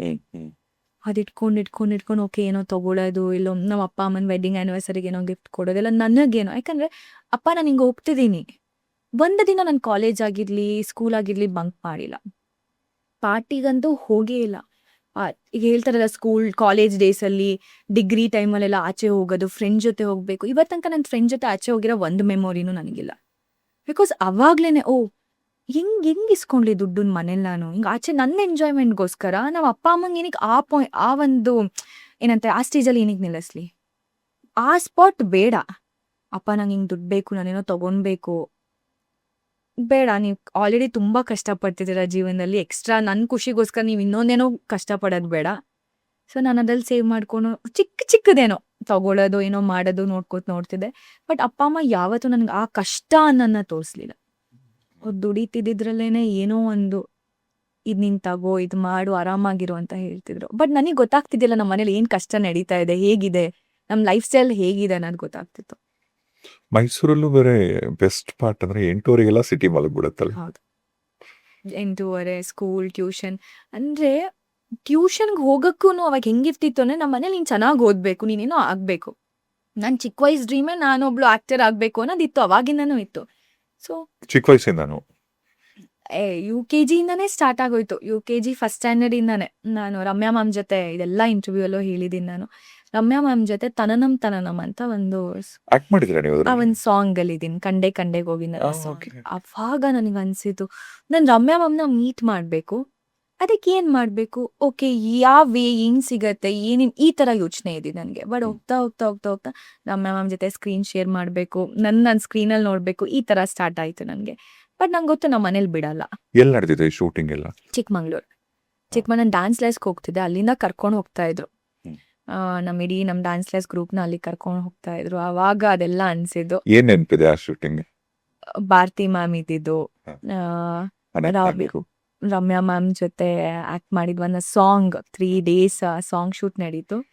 ಆಮೇಲೆ ನಾನೇ ಸೆಟ್ಟಲ್ಲಿ ತುಂಬ ಚಿಕ್ಕ ಹುಡುಗಿ. ಸೊ DOP ಸರ್ ಬಂದು ಬಾ ಕುತ್ಕೋ ಇಲ್ಲಿ ಅನ್ಕೊಂಡು ಕೂರ್ಸ್ಕೊಂಡು. ನಿಮಗೆ ಎಷ್ಟಾಗ 5 ವರ್ಷನ? ಹೌದು, ಅಷ್ಟೇ ಇದ್ದಿದ್ದು. ಸೊ ಈ ಥರ ಮೆಮೊರೀಸ್, ಜಾಸ್ತಿ ಮೆಮೊರೀಸ್ ನನಗಿಲ್ಲ ಆ ಟೈಮಲ್ಲಿ. ಬಟ್ ಮ್ಯಾಮ್ನ ನೋಡ್ತಿದ್ದಿದ್ದು ಒಂದು ತುಂಬ ಇತ್ತು. ಅವಾಗಲೂ ಅವ್ರು ಎಷ್ಟು ಬ್ಯೂಟಿಫುಲ್ ಆಗಿದ್ದಾರೆ. ಏನೋ ನೆನಪಿದ್ಯಾ ಅವಾಗ ರಮ್ಯಾ ಅವ್ರ ಹತ್ರ ಮಾತಾಡಿತ್ತು ಆ ಥರದ್ದು ಏನಾದ್ರು? ಇಲ್ಲ ಏನೂ ನೆನಪಿಲ್ಲ ನನಗೆ. ಫೋಟೋ ಇದೆ? ಫೋಟೋನು ಇಲ್ಲ. ಅವಾಗ ಸ್ಕೂಲ್ ಕ್ಲಾಸಿಂದ ಕರ್ಕೊಂಡು ಹೋಗಿದ್ರು, ಫೋಟೋ ಎಲ್ಲ ಕ್ಲಿಕ್ ಮಾಡಿರ್ಲಿಲ್ಲ. ಗ್ರೂಪ್ ಫೋಟೋ ಇತ್ತು. ಬಟ್ ಅಲ್ಲಿಂದ ಆಮೇಲೆ ಮೈಸೂರು ಶಿಫ್ಟ್ ಆಗ್ಬೇಕಾರೆ ಎಲ್ಲ ಹೋಗಿದೆ. ಅವಾಗ ಅಷ್ಟೊಂದೆಲ್ಲ ನಾನೇನೋ ಮಾಡಬೇಕು, ಇಂಡಸ್ಟ್ರಿಲಿ ಬರ್ತೀನಿ ಅಂತ ನನಗೆ ಐಡಿಯಾ ಅನ್ನೋದಿರ್ಲಿಲ್ಲ. ಸುಮ್ಮನೆ ನಾನೇನೋ ಮಾಡಬೇಕು ಅಂತ ಅವಾಗ ಚಿಕ್ಕ ಹುಡುಗಿ ಥಾಟಲ್ಲಿ ಏನೋ ಬಂದಿದ್ದಷ್ಟೇ ಅದು. ತುಂಬಾ ಜನ ಜೆನ್ಸೀಸ್ ಎಲ್ಲ ಅಫ್ಕೋರ್ಸ್ ಹೀರೋಯಿನ್ ಆಗ್ಬೇಕು ಅಂತ ಅನ್ಕೊಂಡಿದ್ದು ರಮ್ಯಾ ಅವರೇ ಇನ್ಸ್ಪಿರೇಷನ್ ಅಲ್ಲ? ರಮ್ಯಾ ಅವರು, ರಕ್ಷಿತಾ ಅವರು ಎಲ್ಲ. ಹೌದೌದು. ಅದೊಂದು ಹೇಗಿತ್ತಲ್ಲ ಅವಾಗ, ಈ ಕಡೆ ರಮ್ಯಾ ಮ್ಯಾಮ್, ಈ ಕಡೆ ಅವ್ರಿಬ್ರೇ ರಕ್ಷಿತಾ, ಅವರಿಬ್ರು ರೂಲ್ ಮಾಡಿದ್ರು ನಮ್ಮ ಇಂಡಸ್ಟ್ರಿನ. ತುಂಬಾ ಚೆನ್ನಾಗಿತ್ತು ಅವಾಗ. ಅವ್ರ ಸಿನಿಮಾ ನೋಡಿದಾಗ ಇವರೆಲ್ಲ ಏನ್ ಚೆನ್ನಾಗಿ ಆಕ್ಟ್ ಮಾಡ್ತಾ ಇದ್ದಾರೆ, ಎಷ್ಟು ಚೆನ್ನಾಗಿದ್ದಾರೆ, ನ್ಯಾಚುರಲ್ ಬ್ಯೂಟಿ. ಕರೆಕ್ಟ್. ಅಂಡ್ ಮೇಲಾಗಿ ನಮ್ ಕನ್ನಡದ ಹೆಣ್ಮಕ್ಳು. ಹೌದು, ಅವರು ಸ್ಕ್ರೀನ್ ಪ್ರೆಸೆನ್ಸ್ ಆಗಿರ್ಲಿ, ಆಕ್ಟಿಂಗ್ ಆಗಿರ್ಲಿ. ನಾನು ಮೊನ್ನೆ ಆಕಾಶ್ ಮೂವಿಗೆ ಹೋಗಿದ್ದೆ, ನಾನು ಹಿಂಗೆ ಕುತ್ಕೊಂಡ್ಬಿಟ್ಟಿದ್ದೆ, ವಾವ್ ಎಷ್ಟು ಚೆನ್ನಾಗಿದೆ, ಎಷ್ಟು ಸೋ ಪ್ರಿಟಿ. ಸೊ ನೀವು ಆಗ ರಮ್ಯಾ ಅವ್ರ ತರ ಹೀರೋನ್ ಆಗ್ಬೇಕು ಅಂತ ಹಾಕೊಂಡ್ರಿ, ಮ್ಯಾನಿಫೆಸ್ಟ್ ಮಾಡ್ಕೊಂಡ್ರಿ? ತುಂಬಾ ಮ್ಯಾನಿಫೆಸ್ಟ್ ಮಾಡಿದೀನಿ. ಇವಾಗ ನಾನು ಇವಾಗ ಸ್ಟೇಜ್ ಅಲ್ಲಿ ಇದೀನಿ ಅನ್ನೋದಕ್ಕೆ ಮ್ಯಾನಿಫೆಸ್ಟ್ ಆ ಮಾಡಿರೋದು ಕನ್ಸು ನನ್ಸಾಯ್ತು. ಆಯ್ತು. ಎಸ್, ಹೇಳಿ. ಅದು ಆ ಕನ್ಸು ನನ್ಸಾಗಕ್ಕೆ ಅದನ್ನ ಎಷ್ಟು ಕಷ್ಟಪಟ್ಟಿದ್ದೀನಿ, ಎಷ್ಟು ರಿಜೆಕ್ಷನ್ಸ್ ಅನುಭವಿಸ್ಬಿಟ್ಟಿದ್ದೀನಿ ಜೀವನದಲ್ಲಿ ಅಂತ ಅಂದರೆ, ನಾನು ಹೇಳ್ದಂಗೆ ಅಪ್ಪ ಮಾತಾಡೋದು ತುಳು, ಅಮ್ಮ ಕನ್ನಡ. ನಂದು ಲ್ಯಾಂಗ್ವೇಜ್ ಬ್ಯಾರಿಯರ್ ಅವಾಗಿಂದನೂ ಇತ್ತು. ನನಗೆ ಅಕಾರ ಇದೆಲ್ಲ ಬರಲ್ಲ, ಸ್ವಲ್ಪ ಸ್ಪಷ್ಟತೆ ಇಲ್ಲ ನನ್ನ ಕನ್ನಡದಲ್ಲಿ. ನಾನೇನೋ ಅಂದ್ಕೊಂಡ್ಬಿಡ್ತೀನಿ, ನಾನು ಆ್ಯಕ್ಟಿಂಗ್ ಮಾಡಿಬಿಡ್ತೀನಿ, ನಾನು ಚೆನ್ನಾಗಿದ್ದೀನಿ, ನಾನು ಕಲಿಸ್ಬಿಡ್ತೀನಿ, ನಾನೇನೋ ಮಾಡ್ತೀನಿ ಅಂತ. ನನಗೇನು ಗೊತ್ತಿತ್ತು ಇಂಡಸ್ಟ್ರಿ ಇಷ್ಟೆಲ್ಲ ಮಾಡಬೇಕು, ಥಿಯೇಟರ್ ಏನೋ ಮಾಡಿರಬೇಕು, ನಿನಗೆ ಆ್ಯಕ್ಟಿಂಗ್ ಬಂದಿರಬೇಕು, ಲ್ಯಾಂಗ್ವೇಜ್ ಗ್ರಿಪ್ ಅನ್ನೋದಿರಬೇಕು ಅನ್ನೋದು. ಚೆನ್ನಾಗಿದ್ದೀನಿ, ನಾನೊಬ್ಳು ಆ್ಯಕ್ಟರ್ ಆಗ್ಬಿಡ್ತೀನಿ, ಇಷ್ಟೇ ಇದ್ದಿದ್ದು. ಬರ್ತೀನಿ ಇಂಡಸ್ಟ್ರಿಗೆ, ಯಾರ್ದೋ ಒಬ್ರು ಕಾಂಟ್ಯಾಕ್ಟ್ ಸಿಗುತ್ತೆ, ಅಲ್ಲಿಂದ ಬರ್ತೀನಿ ನಾನು ಮೈಸೂರು ಟು ಬ್ಯಾಂಗ್ಳೂರ್. ಎಷ್ಟೊಂದು ಸಲ ಮನೇಲಿ ಗೊತ್ತಾಗ್ತಿಲ್ಲ, ಮೈಸೂರಿಂದ ಬರ್ತಿದ್ದೀನಿ, ನನ್ನ ಕಾಲೇಜು ಫ್ರೆಂಡ್ಸ್ ಮನೇಲಿ ಇರ್ತೀನಿ ಅಂತ ಹೇಳ್ಕೊಂಡು ನಾನು ಆಡಿಷನ್ ಕೊಡೋಕೆ ಬರ್ತಾ ಇದ್ದೆ. ಮನೇಲಿ ಇನ್ಫಾರ್ಮ್ ಮಾಡ್ತಿದ್ದೆ. ಬಟ್ ಏನು ಸ್ಟಾರ್ಟಿಂಗ್ ಓಕೆ, ಏನೋ ಮನೇಲಿ ದೊಡ್ಡ ಜಗಳಗಳಾಯ್ತು, ಒಪ್ಕೊಂಡ್ರು, ಓಕೆ ಸೀರಿಯಲ್, ಓಕೆ ನೀನು ಹೋಗು ಆಡಿಷನ್ಸ್ ಕೊಡು ಅಂತ. ಎಷ್ಟು ಅಂತ ಆಡಿಷನ್ಸ್ ಕೊಡ್ತಾನೆ ಇದೀನಿ, ಕೊಡ್ತಾರೆ, ಬರೀ ರಿಜೆಕ್ಷನ್ಸ್. ಯಾಕೆ, ಏನಕ್ಕೆ ರಿಜೆಕ್ಟ್? ಲ್ಯಾಂಗ್ವೇಜ್ ಇಲ್ಲ, and you are very tall, serial ಮಾಡ್ಬೇಕನ್ನೋ ಒಂದು 5'5", 5'6" ಅಲ್ಲ, ನಿಮ್ದು ಒಳ್ಳೆ ಹೈಟ್ ಅಲ್ಲ. ಹೀರೋ ಏನೇನೋ ಹೇಳ್ತಾ ಇದ್ರು ಆಯ್ತಾ. ಆಮೇಲೆ ಸುಮ್ಮನೆ ಬಂದು ಈಗ ಹೆಂಗ್ ಒಂದೆರಡು ಕಡೆ ಹೆಂಗಿತ್ತು ಅಂತನೋ ಆಲ್ರೆಡಿ ಸೆಲೆಕ್ಟ್ ಮಾಡ್ಬಿಡ್ತಿದ್ರು ಹೀರೋಯಿನ್, ಇವ್ರು ಹೀರೋಯಿನ್ ಫಿಕ್ಸ್ ಅಂತ. ಸೇಕ್ ಆಫ್ ಚಾನಲ್ ಆಡಿಷನ್ಗೆ ಕರೆಸ್ತಾ ಇದ್ರು. ಹ್ಮ್. ಓ ನಾವ್ ಇಷ್ಟು ಜನನ್ ಕರ್ಸಿದೀವಿ ಅಂತ. ಬಟ್ ಅದು ಆಲ್ರೆಡಿ ಒಬ್ರು ಸೆಲೆಕ್ಟ್ ಆಗಿರ್ತಿದ್ರು ಆಡಿಷನ್ಗೆ. ಅವ್ರಿಗೆ ಹೇಳಿರ್ತೀವಿ ನಾನು ಮೈಸೂರಿಂದ ಬಂದಿದ್ದೀನಿ ಅಂತ. ಆಡಿಷನ್ ತಗೋತಿರ್ಲಿಲ್ಲ. ನಾಳೆ ಬಂದ್ಬಿಡಿ ನೀವು ಆಡಿಷನ್ಗೆ. ಸರ್ ನಾನು ಮೈಸೂರಿಂದ ಬಂದಿದ್ದೀನಿ. ನಾಳೆ ಬಾರಮ್ಮ. ಓಕೆ, ಇದು ಈ ಥರ ವರ್ಕ್ ಆಗುತ್ತಾ? At least basic respect. ನೀವು ಫೋನ್ ಮಾಡಿ ಕರ್ಸೋ ತನಕ ಬನ್ನಿ ರಾಶಿಕಾ ಅವರೇ, ಇಷ್ಟೊತ್ತಿಗೆ ಬನ್ನಿ, ರೀಚ್ ಆಗಿ ಹಾಗೆ ಹೀಗೆ. ನಾನು ಬೆಳಿಗ್ಗೆ 5 ಗಂಟೆಗೆ ಎದ್ದು ಮೈಸೂರಿಂದ ಹೊರಟು ಇಲ್ಲಿಗೆ ಬಂದಿರ್ತೀನಿ. ತಿಂಡಿ ಮಾಡ್ತಿರ್ಲಿಲ್ಲ. ಲೇಟ್ ಆಗ್ಬಿಡತ್ತೆ ಹೇಗೆ ಏನು ಅನ್ಕೊಂಡು. ಅಲ್ಲವರೇ ತಿಂಡಿ ಇರ್ತಿರ್ಲಿಲ್ಲ. ಮಧ್ಯಾಹ್ನ ಅವ್ರೇನೋ ಊಟ ಕೊಟ್ಟಾಗ ಪ್ರೊಡಕ್ಷನ್ ಫುಡ್ ಗೊತ್ತಿತ್ತಲ್ಲ, ಮಧ್ಯಾಹ್ನ ಊಟ ಮಾಡ್ಕೊಂಡು ಹೊರಡ್ತಿದ್ರೆ ಸಂಜೆ ತನಕ ಏನಿಲ್ಲ. ಯಾಕೆಂದ್ರೆ ದುಡ್ಡು ಇರ್ತಿರ್ಲಿಲ್ಲ. ನೀನು ಕಾಲೇಜು ಫ್ರೆಂಡ್ ಮನೆ ಅಂತ ಹೇಳಿರ್ತಿದ್ದೆ, ಮನೇಲಿ ದುಡ್ಡು ಇಸ್ಕೋತಿರ್ಲಿಲ್ಲ. ಅಲ್ಲಿಂದ ಇಲ್ಲಿಗೆ ಬರ್ಬೇಕಿತ್ತು, ಇಲ್ಲಿಂದ ಅಲ್ಲಿಗೆ ವಾಪಸ್ ಹೋಗ್ಬೇಕಿತ್ತು, ನೆಕ್ಸ್ಟ್ ಡೇ ಮತ್ತೆ ಬನ್ನಿ ಅಂತಿರೋ, ಹಿಂಗೂ ಹೋಗಕ್ಕಾಗ್ತಿತ್ತು. ತುಂಬಾ ನೋಡಿದೀನಿ. ಅದಾದ್ಮೇಲೆ ಚೈನ್ ಅದೇ ಅಮ್ಮ ಇಲ್ಲ ನಮ್ಮ ಚಿಕ್ಕಮ್ಮ ಯಾವಾಗ್ಲೂ ನನ್ನ ಜೊತೆ ಆಡಿಷನ್ಗೆ ಬರ್ತಿರು. ಒಂದೊಂದು ಆಡಿಷನ್ಸ್ ಕರ್ಕೊಂಡು ಹೋಗಕ್ ಆಗ್ತಿರ್ಲಿಲ್ಲ. ಯಾಕಂದ್ರೆ ಪಾಪ ಅವರು ನನ್ನ ಜೊತೆ ಏನಕ್ಕೆ ಟ್ರಾವೆಲ್ ಮಾಡೋದು ಅನ್ಕೊಂಡು. ಅವಮಾನಗಳು, ಕನ್ನಡ ಬರಲ್ಲ, ಬಸ್ ಹತ್ಕೊಂಡ್ ಬಂದ್ಬಿಡ್ತೀರಾ, ಈ ಖುಷಿಗೆ ಏನಕ್ಕೆ ಬರ್ತೀರಾ ನೀವು, ಮನೇಲಿರಿ ಅಂದಿರೋದಾಗಿರ್ಲಿ. ಆ ಚೈನ್ ಏನೋ ಹಾಕಿಲ್ಲ ಅಂತ ಅಂದಾಗ, ಒಂದ್ ಗೋಲ್ಡ್ ಚೈನ್ ಹಾಕೊಂಡ್ ಬರೋಷ್ಟು ಯೋಗ್ಯತೆ ಇಲ್ವಾ ಅಮ್ಮ ನಿಮ್ಗೆ, ಬಂದ್ಬಿಡ್ತೀರಾ, ಎಲ್ಲಿಂದ ಬರ್ತೀರಮ್ಮ, ಹೋಗ್ಯೋ. ಅಮ್ಮ ಇಲ್ಲೇ ಕೂತಿದ್ದಾರೆ, ಕ್ಯಾಮ್ರಾ ಹಿಂದೆ ಅಮ್ಮ ಕೂತಿದ್ದಾರೆ, ಕ್ಯಾಮ್ರಾ ಮುಂದೆ ನಾನು ಇರ್ತಿದ್ದೀನಿ. ಹಿಂಗಂದ್ರು. ಕಳ್ಸ್ಬಿಟ್ರು. ಆಡಿಷನ್ ತಗೊಂಡಿಲ್ಲ. ಹೋಗಿ ಹೋಗಿ ಬೇರೆ ಯಾರನ್ನಾರು ಕಳ್ಸಿ. ಹಿಂಗ್ ಹೇಳಿದ್ರು ಗೋಲ್ಡ್ ಚೈನ್ ಇಲ್ಲ ಅಂತ. ಲಿಟ್ರಲಿ ಹಿಂಗ್ ಹೇಳಿದ್ರು. ನಾನು ಹೇಗಿರ್ತಿತ್ತು ಅಂದ್ರೆ ಕ್ಯಾರೆಕ್ಟರ್ ಇರ್ತಿತ್ತು. ನಾನೊಂದ್ ಸ್ವಲ್ಪ ಓಕೆ ಚೈನ್ ಇಡೋದು ಏನೋ ಮಿಸ್ಪ್ಲೇಸ್ ಆಯ್ತು ಅಂದ್ರೆ ಕಷ್ಟ ಅನ್ಕೊಂಡು ಕ್ಯಾರೆಕ್ಟರ್ಗೆ ಏನ್ ಬೇಕಾದ್ ತಗೊಂಡ್ ಹೋಗಿರ್ತಿದ್ದೆ ನಾನು ಅಷ್ಟೇನೆ. ಸೊ ಆಮೇಲಿಂದ ಒಂದಷ್ಟು ಆಡಿಷನ್ಸ್ಗೆ ಚೈನ್, ಅದಾದ್ಮೇಲೆ ಆಡಿಷನ್ಸ್ ಕೊಡಕ್ ಹೋಗ್ಲಿಲ್ಲ ನಾನು. ಯಾಕಂದ್ರೆ ಅದು ಅಮ್ಮನ ಮುಂದೆ ಅಮ್ಮ ಹತ್ಕೊಂಡ್ ಬಂದಿದ್ದು, ನಾನು ಹತ್ತಿದ್ದು, ನಂಗೆ ತುಂಬಾ ಇಡೀ ಸೀರಿಯಲ್ ಸೆಟ್ ಇದೆ ಅಲ್ಲಿ, ಎಲ್ಲಾರ ಮುಂದೆ ಅವಮಾನ ಮಾಡಿ ಕಳ್ಸಿದ್ರು ನನಗೆ. ಮಾತುಗಳು ಬರತ್ತೆ ಗೊತ್ತಾ, ಒಂದೊಂದು ಮಾತುಗಳನ್ನ ಅದನ್ನ ತಗೊಳಕ್ ಆಗಲ್ಲ. ಯಾಕಂದ್ರೆ ಎಷ್ಟು ಕಷ್ಟಪಟ್ಟಿರ್ತೀವಿ ಅಲ್ಲಿಗೆ ಬರಕ್ಕೆ, ಒಂದು ಆಡಿಷನ್ ಕೊಡಕ್ಕೆ ಅನ್ನೋದು ನಮಗೆ ಗೊತ್ತಿರತ್ತೆ. ವಿತೌಟ್ ಅ ಸಿನಿಮಾ ಬ್ಯಾಕ್ಗ್ರೌಂಡ್ ಇಲ್ಲಿ ಬಂದು ಸರ್ವೈವ್ ಆಗಿ ನಿಂದೇ ಆದಂತ ಒಂದ್ ಹೆಸರು ಮಾಡ್ಕೊಳ್ಳೋದು ತುಂಬಾ ಕಷ್ಟ ಇದೆ. ಸೆಲೆಕ್ಟ್ ಮಾಡ್ಲಿಲ್ಲ ಅವತ್ತ ಸೀರಿಯಲ್. ಸೆಲೆಕ್ಟ್ ಎಲ್ಲ ಆಡಿಷನ್ನೇ ಮಾಡ್ಲಿಲ್ಲ ಅವ್ರು ನನಗೆ. ತಗೊಂಡ್ಲೇ ಇಲ್ಲ, ಆಡಿಷನ್ ಕಳಿಸ್ಬಿಟ್ರು ನನಗೆ. ಹೋಗಿ ಹೋಗಿ ಹೋಗಿ ಈ ತರ ತುಂಬಾ ಸಲ ಆಗೋಯ್ತು ನನಗೆ. ಹೋಗೋದು ಬರೋದು, ಸರಿ ರಾಶಿ ನೀನು ನಿನ್ನ ಲ್ಯಾಂಗ್ವೇಜ್ ಮೇಲೆ ಫೋಕಸ್ ಮಾಡು, ನೀನು ಇದು ಮಾಡು ಅಂತೆಲ್ಲ ಅಂತೆ. ಆ ಟೈಮಲ್ಲಿ 2019 ಅಕ್ಟೋಬರ್ ಸೆಪ್ಟೆಂಬರ್ ನನಗೆ ಒಂದು ಕಾಲ್ ಬರುತ್ತೆ. ಸೆಪ್ಟೆಂಬರ್ 25 ನನ್ನ ಬರ್ತ್ಡೇ. ಸೆಪ್ಟೆಂಬರ್ 24 ಒಂದು ಕಾಲ್ ಬರುತ್ತೆ, ಹಿಂಗೆ ಕಾವೇರಿ ಸೀರಿಯಲ್ ಇದೆ, ರೀಪ್ಲೇಸ್ ಮಾಡ್ತಿದ್ದೀವಿ ಹೀರೋಯಿನ್ನ, ಬನ್ನಿ ಅಂತೆಲ್ಲ ಆಗುತ್ತೆ. ನಾನು ಹೋಗ್ತೀನಿ. ಆಗತ್ತೆ 27 28 ಮತ್ತೆ ಕಾಲ್ ಬರುತ್ತೆ, ಇನ್ನೊಂದ್ಸಲಿ ಲುಕ್ ಟೆಸ್ಟ್. ಕನ್ನಡದ ಇದು ಉದಯದಲ್ಲಿ ಹೇಗಿರೋ ಡಬ್ಬಿಂಗ್ ಇರುತ್ತೆ ಅಲ್ವಾ, ಸೆಲೆಕ್ಟ್ ಮಾಡ್ಕೋತಾರೆ. ಮಾಡ್ತೀನಿ ಒಂದಷ್ಟು. ಅದಾದ್ಮೇಲೆ ಮಾಡ್ತೀನಿ ನಾನು ಅದಾದ್ಮೇಲೆ ಕೋವಿಡ್ ಆಗುತ್ತೆ, ಸೀರಿಯಲ್ ಸ್ಟಾಪ್ ಆಗುತ್ತೆ, ತೆಲುಗು ಮಾಡ್ತೀನಿ. ಅದು ಒಂದು 5-6 months stop serial. Second generation ಅದು, ಸಾವಿತ್ರಮ್ಮ ಗಾರಿ ಅಬ್ಬಾಯಿ ಅಂತ ಮಾಡ್ತೀನಿ. ಸ್ಟಾಪ್. ಏನಕ್ಕೆ ಸ್ಟಾಪ್ ಆಯ್ತು ಯಾಕೆ ಅಂತ ಗೊತ್ತಿಲ್ಲ. ಅದಾದ್ಮೇಲೆ ಕನ್ನಡ ಬರಲ್ಲ ಅನ್ನೋದನ್ನೇ ತುಂಬಾ ಪಾಯಿಂಟ್ ಔಟ್ ಮಾಡಕ್ ಸ್ಟಾರ್ಟ್ ಮಾಡಿದ್ರು ಎಲ್ಲಾರನು. ಆಕ್ಟಿಂಗ್ ಬರಲ್ಲ. ಆಮೇಲೆ ಅಳಿಸ್ತಾ ಇದ್ರು ಸೆಟ್ಟಲ್ಲಿ ನನಗೆ. I was two emotional. ಇಷ್ಟು ಸ್ಟ್ರಾಂಗ್ ಆಗಿರ್ಲಿಲ್ಲ ನಾನು. ಇವಾಗ ನಾನು ನೋಡ್ತಿದ್ದೀನಿ, ನನ್ನ ಬೆಸ್ಟ್ ವರ್ಷನ್ ನೋಡ್ತಿದ್ದೀನಿ ಅನ್ಸುತ್ತೆ. ಯಾರು ಏನಾರು ಹೇಳಿದ್ರು ಹತ್ಬಿಡ್ತಾ ಇದ್ದೆ. ಹುಡ್ಗಿನ ಅಳ್ಸೋದು ತುಂಬಾ ಈಸಿ. ಆಕ್ಟ್ ಮಾಡ್ತಿದ್ರೆ ಇಲ್ಲಿಂದ ಕೌಂಟರ್ ಕೊಡ್ತಾ ಇದ್ರು, ನೋಡು ಅಳಿಸ್ತೀನಿ ಅನ್ಕೊಂಡು ಅಲ್ಲಲ್ಲೇ ಮಾತಾಡ್ಕೊಂಡು ಅಳಿಸ್ತಾ ಇದ್ರು ಬೇಕು ಅಂತ. ಯಾಕಂದ್ರೆ ವಾಪಸ್ ಏನ್ ಹೇಳ್ಬೇಕಂತ ಗೊತ್ತಾಗ್ತಿಲ್ಲ ನನಗೆ. ಏನ್ ರಿಯಾಕ್ಟ್ ಮಾಡ್ಲಿ, ಏನ್ ಹೇಳಿದ್ರೆ ಏನಾಗೋಗುತ್ತೆ, ಹೆಂಗ್ ರಿಯಾಕ್ಟ್ ಮಾಡ್ಬಿಡ್ತಾರೋ ಏನೋ, ಮತ್ತೇನ್ ಕಂಪ್ಲೇಂಟ್ ಮಾಡ್ತಾರೋ ಪ್ರೊಡ್ಯೂಸರ್ ಇರಲ್ಲ, ಏನು ಯಾವ ತರ ಏನೇನೋ ಓಡ್ತಿತ್ತು ತಲೆಯಲ್ಲಿ. ಅಮ್ಮಂಗೆ ಹತ್ಕೊಂಡು ಫೋನ್ ಮಾಡಿದೆ, ನಂಗೆ ಆಗಲ್ಲ, ಇದು ತುಂಬಾ ಕಷ್ಟ ಆಗೋಗ್ಬಿಡತ್ತೆ, ನಾನು ಬಂದ್ಬಿಡ್ತೀನಿ. ಅವಾಗ ನಾನು PGಲಿದ್ದೆ. 15 days ಇಲ್ಲಿ PGಲಿ ಇರ್ತಿದ್ದೆ. 15 days ಮೈಸೂರಿಗೆ ಹೋಗ್ತಿದ್ದೆ. ಹಿಂಗ್ ಮಾಡ್ತಾ ಇದ್ದೆ. ತುಂಬಾ ಕಷ್ಟ ಆಗ್ತಿದೆ ನಂಗೆ ಆಗ್ತಾ ಇಲ್ಲ. ನಾನು ಅನ್ಕೊಂಡಂಗಲ್ಲ ಇಂಡಸ್ಟ್ರಿ ಇದು. ಡಬ್ಬಿಂಗ್ ಇರ್ಬೋದು, ಏನೇ ಇರ್ಬೋದು, ಬಟ್ ತುಂಬಾ ಕಷ್ಟ ಆಗ್ತಿದೆ. ಯಾಕಂದ್ರೆ ಅಪ್ಪ ಅಮ್ಮನ ಜೊತೆನೆ ಬೆಳ್ದ ಅಭ್ಯಾಸ ನನಗೆ. ನಂಗೆ ಫ್ರೆಂಡ್ಸ್ ಅನ್ನೋದು ಯಾರೂ ಇಲ್ಲ. 1-2-3 ಜನ ಇದ್ದಾರೆ ಹೌದು, ಬಟ್ ಹಂಗೆ ಅನ್ಕೊಂಡು ನಾನು ಎಲ್ಲದನ್ನು ಯಾವತ್ತೂ ಯಾರಿಗೂ ಎಕ್ಸ್ಪ್ಲೇನ್ ಮಾಡಲೇ ಇಲ್ಲ. ಎಕ್ಸ್ಪ್ರೆಸ್ ಮಾಡಲೇ ಇಲ್ಲ. ನನ್ನ ಲೈಫಲ್ಲಿ ಹಿಂಗಾಗ್ತಿದೆ. ಯಾರೇ ನೋಡಿದ್ರು ರಾಶಿ ಲೈಫ್ ತುಂಬ ಚೆನ್ನಾಗಿದೆ, ಅವ್ರ ಫ್ಯಾಮಿಲಿ ಚೆನ್ನಾಗಿದೆ, ಅವ್ರ ಅಪ್ಪ ಅಮ್ಮ ಚೆನ್ನಾಗಿದ್ದಾರೆ, ಚೆನ್ನಾಗಿ ನೋಡ್ಕೋತಿದ್ದಾರೆ, ಅವ್ರು ಒಳ್ಳೆ ಫ್ಯಾಮಿಲಿಯಿಂದ ಬಂದಿರೋದು. ಇದೇ ಅನ್ಕೊಂಡಿರೋದು, ಇವತ್ತಿಗೂ ಎಲ್ಲರೂ ಹಾಗೆ ಅನ್ಕೊಂಡಿರೋದು ನನ್ನ ಬಗ್ಗೆ.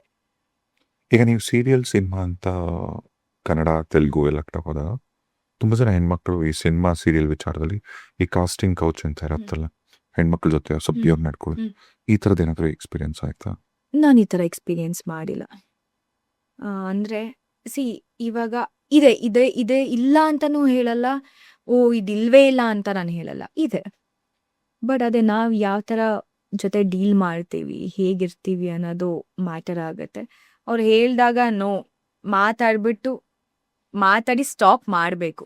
ಗೊತ್ತಾಗ್ಬಿಡುತ್ತೆ, ಅವ್ರ ಗೊತ್ತಾಗ್ಬಿಡುತ್ತೆ, ಮಾತಲ್ಲೇ ಗೊತ್ತಾಗತ್ತೆ. ಮಾತಲ್ಲೇ ಗೊತ್ತಾಗ್ಬಿಡುತ್ತೆ. ಬಿಕಾಸ್ ಅವ್ರು ಮಾತಾಡ್ತಾರೆ, ಕೇಳೋರು ಕೇಳ್ತಾರೆ. ನೀವು ಈ ಕಡೆಯಿಂದ ಏನು ರಿಪ್ಲೈ ಬರಬೇಕು, ಹೆಂಗೆ ರಿಪ್ಲೈ ಕೊಡಬೇಕು ಅಂತ ನಮಗೆ ಗೊತ್ತಿರಬೇಕು. ಇಂಡಸ್ಟ್ರಿಲ್ ಮಾತ್ರ ಅಲ್ಲ, ಇದೆಲ್ಲ ಎಲ್ಲ ಕಡೆನೂ ಇರುತ್ತೆ. ಯಾಕೆ ನಮ್ಮ ಇಂಡಸ್ಟ್ರಿ ಹೈಲೈಟ್ ಆಗಬೇಕು? ಬೇರೆ ಕಡೆ ಎಲ್ಲೂ ಇಲ್ವಾ ಇದು?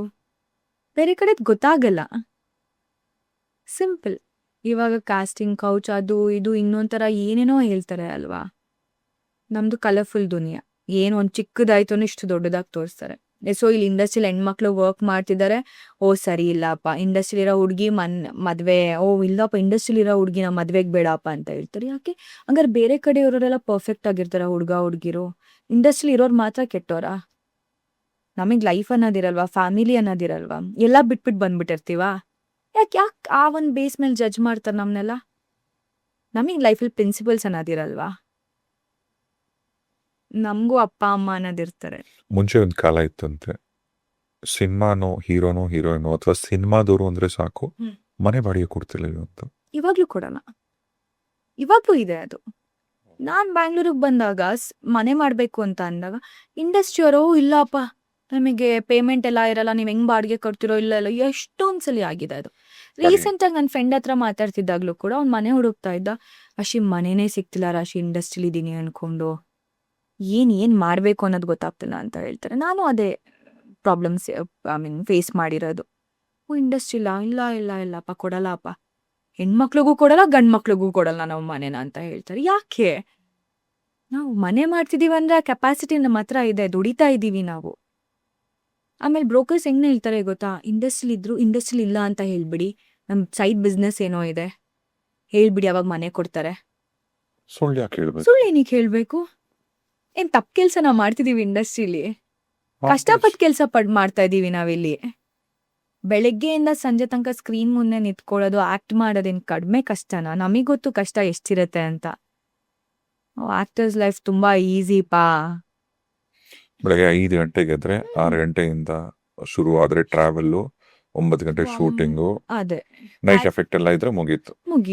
ಎಷ್ಟು ಕಷ್ಟ ಇರತ್ತೆ. ಅವ್ರು ಅಂತಾರೆ, ಓ ನೋಡಿದ ತಕ್ಷಣ ಟಚ್ ಅಪ್ ಒಬ್ರು ಇರ್ತಾರೆ, ನೋಡ್ಕೊಳಕ್ ಒಬ್ರು ಇರ್ತಾರೆ, ಅಸಿಸ್ಟೆಂಟ್ ಒಬ್ರು ಇರ್ತಾರೆ ಅನ್ಕೊಂಡಲ್ಲ. ಅವ್ರವ್ರ ಕೆಲಸ ಮಾಡ್ತಾರೆ. ಎಲ್ಲಾರ ಕಷ್ಟನೂ ಕಷ್ಟನೇ ಇರುತ್ತೆ, ಎಲ್ಲರ ಕೆಲ್ಸನೂ ಕಷ್ಟ ಇರುತ್ತೆ. ಈಗ ಟಚ್ ಅಪ್, ಈಗ ಏನ್ ಹೆಲ್ಪ್ ಎಲ್ಲ ಇರ್ತಾರಲ್ಲ, ಆ ಸಿನಿಮಾ ಟೈಮಲ್ಲಿ ನಮ್ಮ ಹೀರೋ ಹೀರೋಯಿನ್ಗಳು ಆಕ್ಟರ್ಗಳು ಚೆನ್ನಾಗಿ ಕಾಣಿಸ್ಲಿ, ಪ್ರೊಡಕ್ಷನ್ ಹೌಸ್ ಕೂಡ ಒಂದು ಫೆಸಿಲಿಟಿ ಅಷ್ಟೇ. ಅದು ಪ್ರತಿದಿನ ಓಡಾಡಕ್ಕಾಗಲ್ಲ. ಅವ್ರು ನಮ್ ವರ್ಕ್ ಮಾಡಲ್ಲ, ನಾವು ಅವ್ರ ವರ್ಕ್ ಮಾಡಕ್ಕಾಗಲ್ಲ. ಕೆಲ್ಸನೇ ಎಲ್ಲದನ್ನು.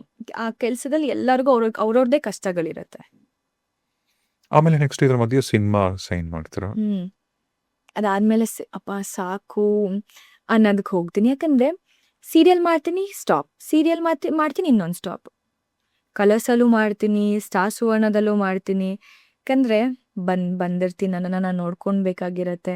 ಅಪ್ಪಂದು ಮತ್ತೆ ಕೆಲಸ ಅಷ್ಟು ಆಗ್ತಿರಲ್ಲ, ಏನೇನೋ ಆಗ್ತಾ ಇರತ್ತೆ. ಯಾಕೆ ಏನು ಅನ್ನೋದು ಗೊತ್ತಿರಲ್ಲ. ಲೈಫ್ ಒಂದು ಪಾಯಿಂಟ್ ಹೆಂಗಿರತ್ತೆ ಅಂದರೆ, ನಮ್ಮ ಅಷ್ಟು ಜನಕ್ಕೂ ಲೈಫ್ ಸಾಕು, ಏನು ಕರ್ಮ ಇದು, ಏನು ಅನುಭವಿಸ್ತಿದ್ದೀವಿ ನಾವು ಅನ್ನೋ ಥರ ಆಗೋಗ್ಬಿಡುತ್ತೆ. ಕೆಲಸ ಇರಲ್ಲ ಅಪ್ಪಂಗೆ.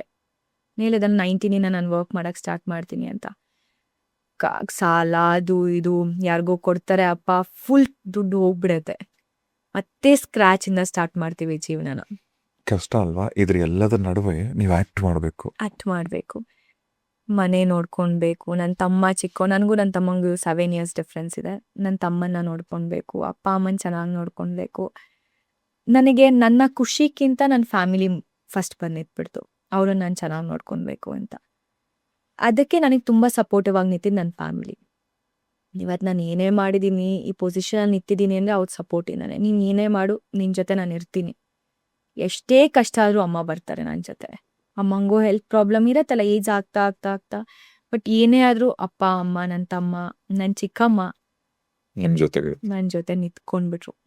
ನಾನಿದ್ದೀನಿ. ಮತ್ತೆ ಈ ಶಿಫ್ಟ್ ಹೆಂಗಾಯ್ತು ಸೀರಿಯಲ್ ಇಂದ ಸಿನಿಮಾ? ಫೇಲ್ಯೂರ್ಸ್ ನೋಡಿದ್ನಲ್ಲ, ಎಲ್ಲ ರಿಜೆಕ್ಷನ್ಸ್ ನೋಡ್ತಾ ಇದ್ದೆ. ಯಾಕೋ ಸೀರಿಯಲ್ ವರ್ಕ್ ಆಗ್ತಿಲ್ಲ ಅಂತ ಅನಿಸ್ತಾ ಇತ್ತು. ಸಿನಿಮಾನೇ ಮಾಡಬೇಕು ಅಂತ ಮುಂಚೆಯಿಂದನೂ ನನಗಿದ್ದಿತ್ತು. ಸಿನಿಮಾ ಮಾಡಬೇಕು, ಸಿನಿಮಾ ಮೇಲೆ ಫೋಕಸ್ ಮಾಡ್ಬೇಕು ಅನ್ನೋದಿತ್ತು. ರಾಶಿ, ನಿನ್ನ ಮೇಲೆ ನೀನು ವರ್ಕ್ ಮಾಡು. ನಾನು ಯಾವಾಗಲೂ ದೇವ್ರನ್ನ ತುಂಬ ನಂಬ್ತೀನಿ. ನಿಂಗೇನೋ ಸಿಗಬೇಕು ಅಂತಂದರೆ ಸಿಕ್ಕೇ ಸಿಗತ್ತೆ, ನೀನು ಪ್ರಯತ್ನ ಪಡು ಅಂತ ಇತ್ತು ನನ್ನ ತಲೆಯಲ್ಲಿ. ಸೀರಿಯಲ್ನೆಲ್ಲ ಪಕ್ಕಕ್ಕಿಟ್ಟು ಸಿನಿಮಾ ಮೇಲೆ ಫೋಕಸ್ ಮಾಡ್ತೀನಿ. ಸಿನಿಮಾ ಮೇಲೆ ಫೋಕಸ್ ಮಾಡ್ತಿದ್ದಾಗಲೂ ಕೂಡ ಗೊತ್ತಲ್ಲ, ಜೀವನ ನಾವು ಅನ್ಕೊಂಡಂಗೆ ಯಾವುದೂ ಹೋಗಲ್ಲ. ಏನೋ ಒಂದು ಹರ್ಡಲ್ಸ್ ಬರ್ತಾನೆ ಇರತ್ತೆ, ಏನೋ ಆಗ್ತಿರತ್ತೆ. ಓಕೆ, ಕಾನ್ಸಂಟ್ರೇಟ್ ಮಾಡೋಣ, ಸರಿ ಆಯಿತು ಹಿಂಗೆಲ್ಲ ಅನ್ನೋ ಟೈಮಲ್ಲಿ ಒಂದು ಆ್ಯಡ್ ಅನ್ನೋದು ಬರುತ್ತೆ. ಅಲ್ಲಿಗೆ ಹೋಗ್ತೀನಿ. ಅಲ್ಲಿ ಸಂತೋಷ್ ರೈ ಪತಾಜೆ ಸರ್ ಬಂದಿರ್ತಾರೆ, ಕ್ಯಾಮ್ರಾಮ್ಯಾನ್, DOPಗೆ. ಅವ್ರನ್ನ ನೋಡಿ, ಹಿಂಗೆ ಯೋಗರಾಜ್ ಸರ್ದೊಂದು ಸಿನಿಮಾ ಬರ್ತಾ ಇದೆ, ಟ್ರೈ ಮಾಡಿ, ಆಡಿಷನಿಗೆ ಬನ್ನಿ ಅಂತೆಲ್ಲ ಹೇಳ್ತಾರೆ. ಹೋಗ್ತೀನಿ ಆಡಿಷನಿಗೆ. ನಾನು ಆಡಿಷನ್ ಕೊಡ್ತೀನಿ. ಅಲ್ಲಿಂದ ಓಕೆ, ನೆಕ್ಸ್ಟ್ ಟೈಮ್ ಮತ್ತೆ ಆಡಿಷನ್ ಲುಕ್ ಟೆಸ್ಟ್ ಎಲ್ಲ ಆಗುತ್ತೆ. ಅಲ್ಲಿ ನಾನು ಸೆಲೆಕ್ಟ್ ಆಗ್ತೇನೆ. ಆವಾಗಲೂ ನಂಬಿಕೆ ಇಲ್ಲ. ಅಮ್ಮನ ಜೊತೆ ಸ್ಟೋರಿ ಕೇಳಕ್ಕೆ ಹೋಗಿದ್ದೀನಿ, ಎಲ್ಲ ಹೇಳಿದ್ದೀನಿ. ಅಪ್ಪಂಗೆ, ಚಿಕ್ಕಮ್ಮಂಗೆ ಯಾರಿಗೂ ಕಾಲ್ ಮಾಡಿ ಹೇಳಿಲ್ಲ ದಟ್ ನನಗೆ ಹಿಂಗೊಂದು ಸಿನಿಮಾ ಆಗಿದೆ ಅನ್ಕೊಂಡು. ಏನಕ್ಕೆ? ಯಾಕಂದರೆ ಇಲ್ಲಿ ಯಾವ ಟೈಮಲ್ಲಿ ಏನು ಬೇಕಾದ್ರೂ ಆಗುತ್ತೆ. ಯಾಕಂದರೆ ಅಷ್ಟು ರಿಜೆಕ್ಷನ್ಸ್ ನೋಡ್ಬಿಡ್ತೀನಿ ನಾನು ನನ್ನ ಲೈಫಲ್ಲಿ. ಈಗ ಒಂದು ಪ್ರಾಜೆಕ್ಟ್ ಆಗ್ತಿದೆ ಅಂತ ಹೇಳೋತ್ತಿಗೆ, ಓ ಮೇಡಮ್ ಇನ್ನೊಬ್ರು ರೀಪ್ಲೇಸ್ ಆಗಿಬಿಟ್ಟಿದ್ದಾರೆ ಮೇಡಮ್. ಸರ್ ರೀಪ್ಲೇಸ್ ಕೆಲವೊಂದ್ಸರಿ ಹೇಳೋದು ಇಲ್ಲ.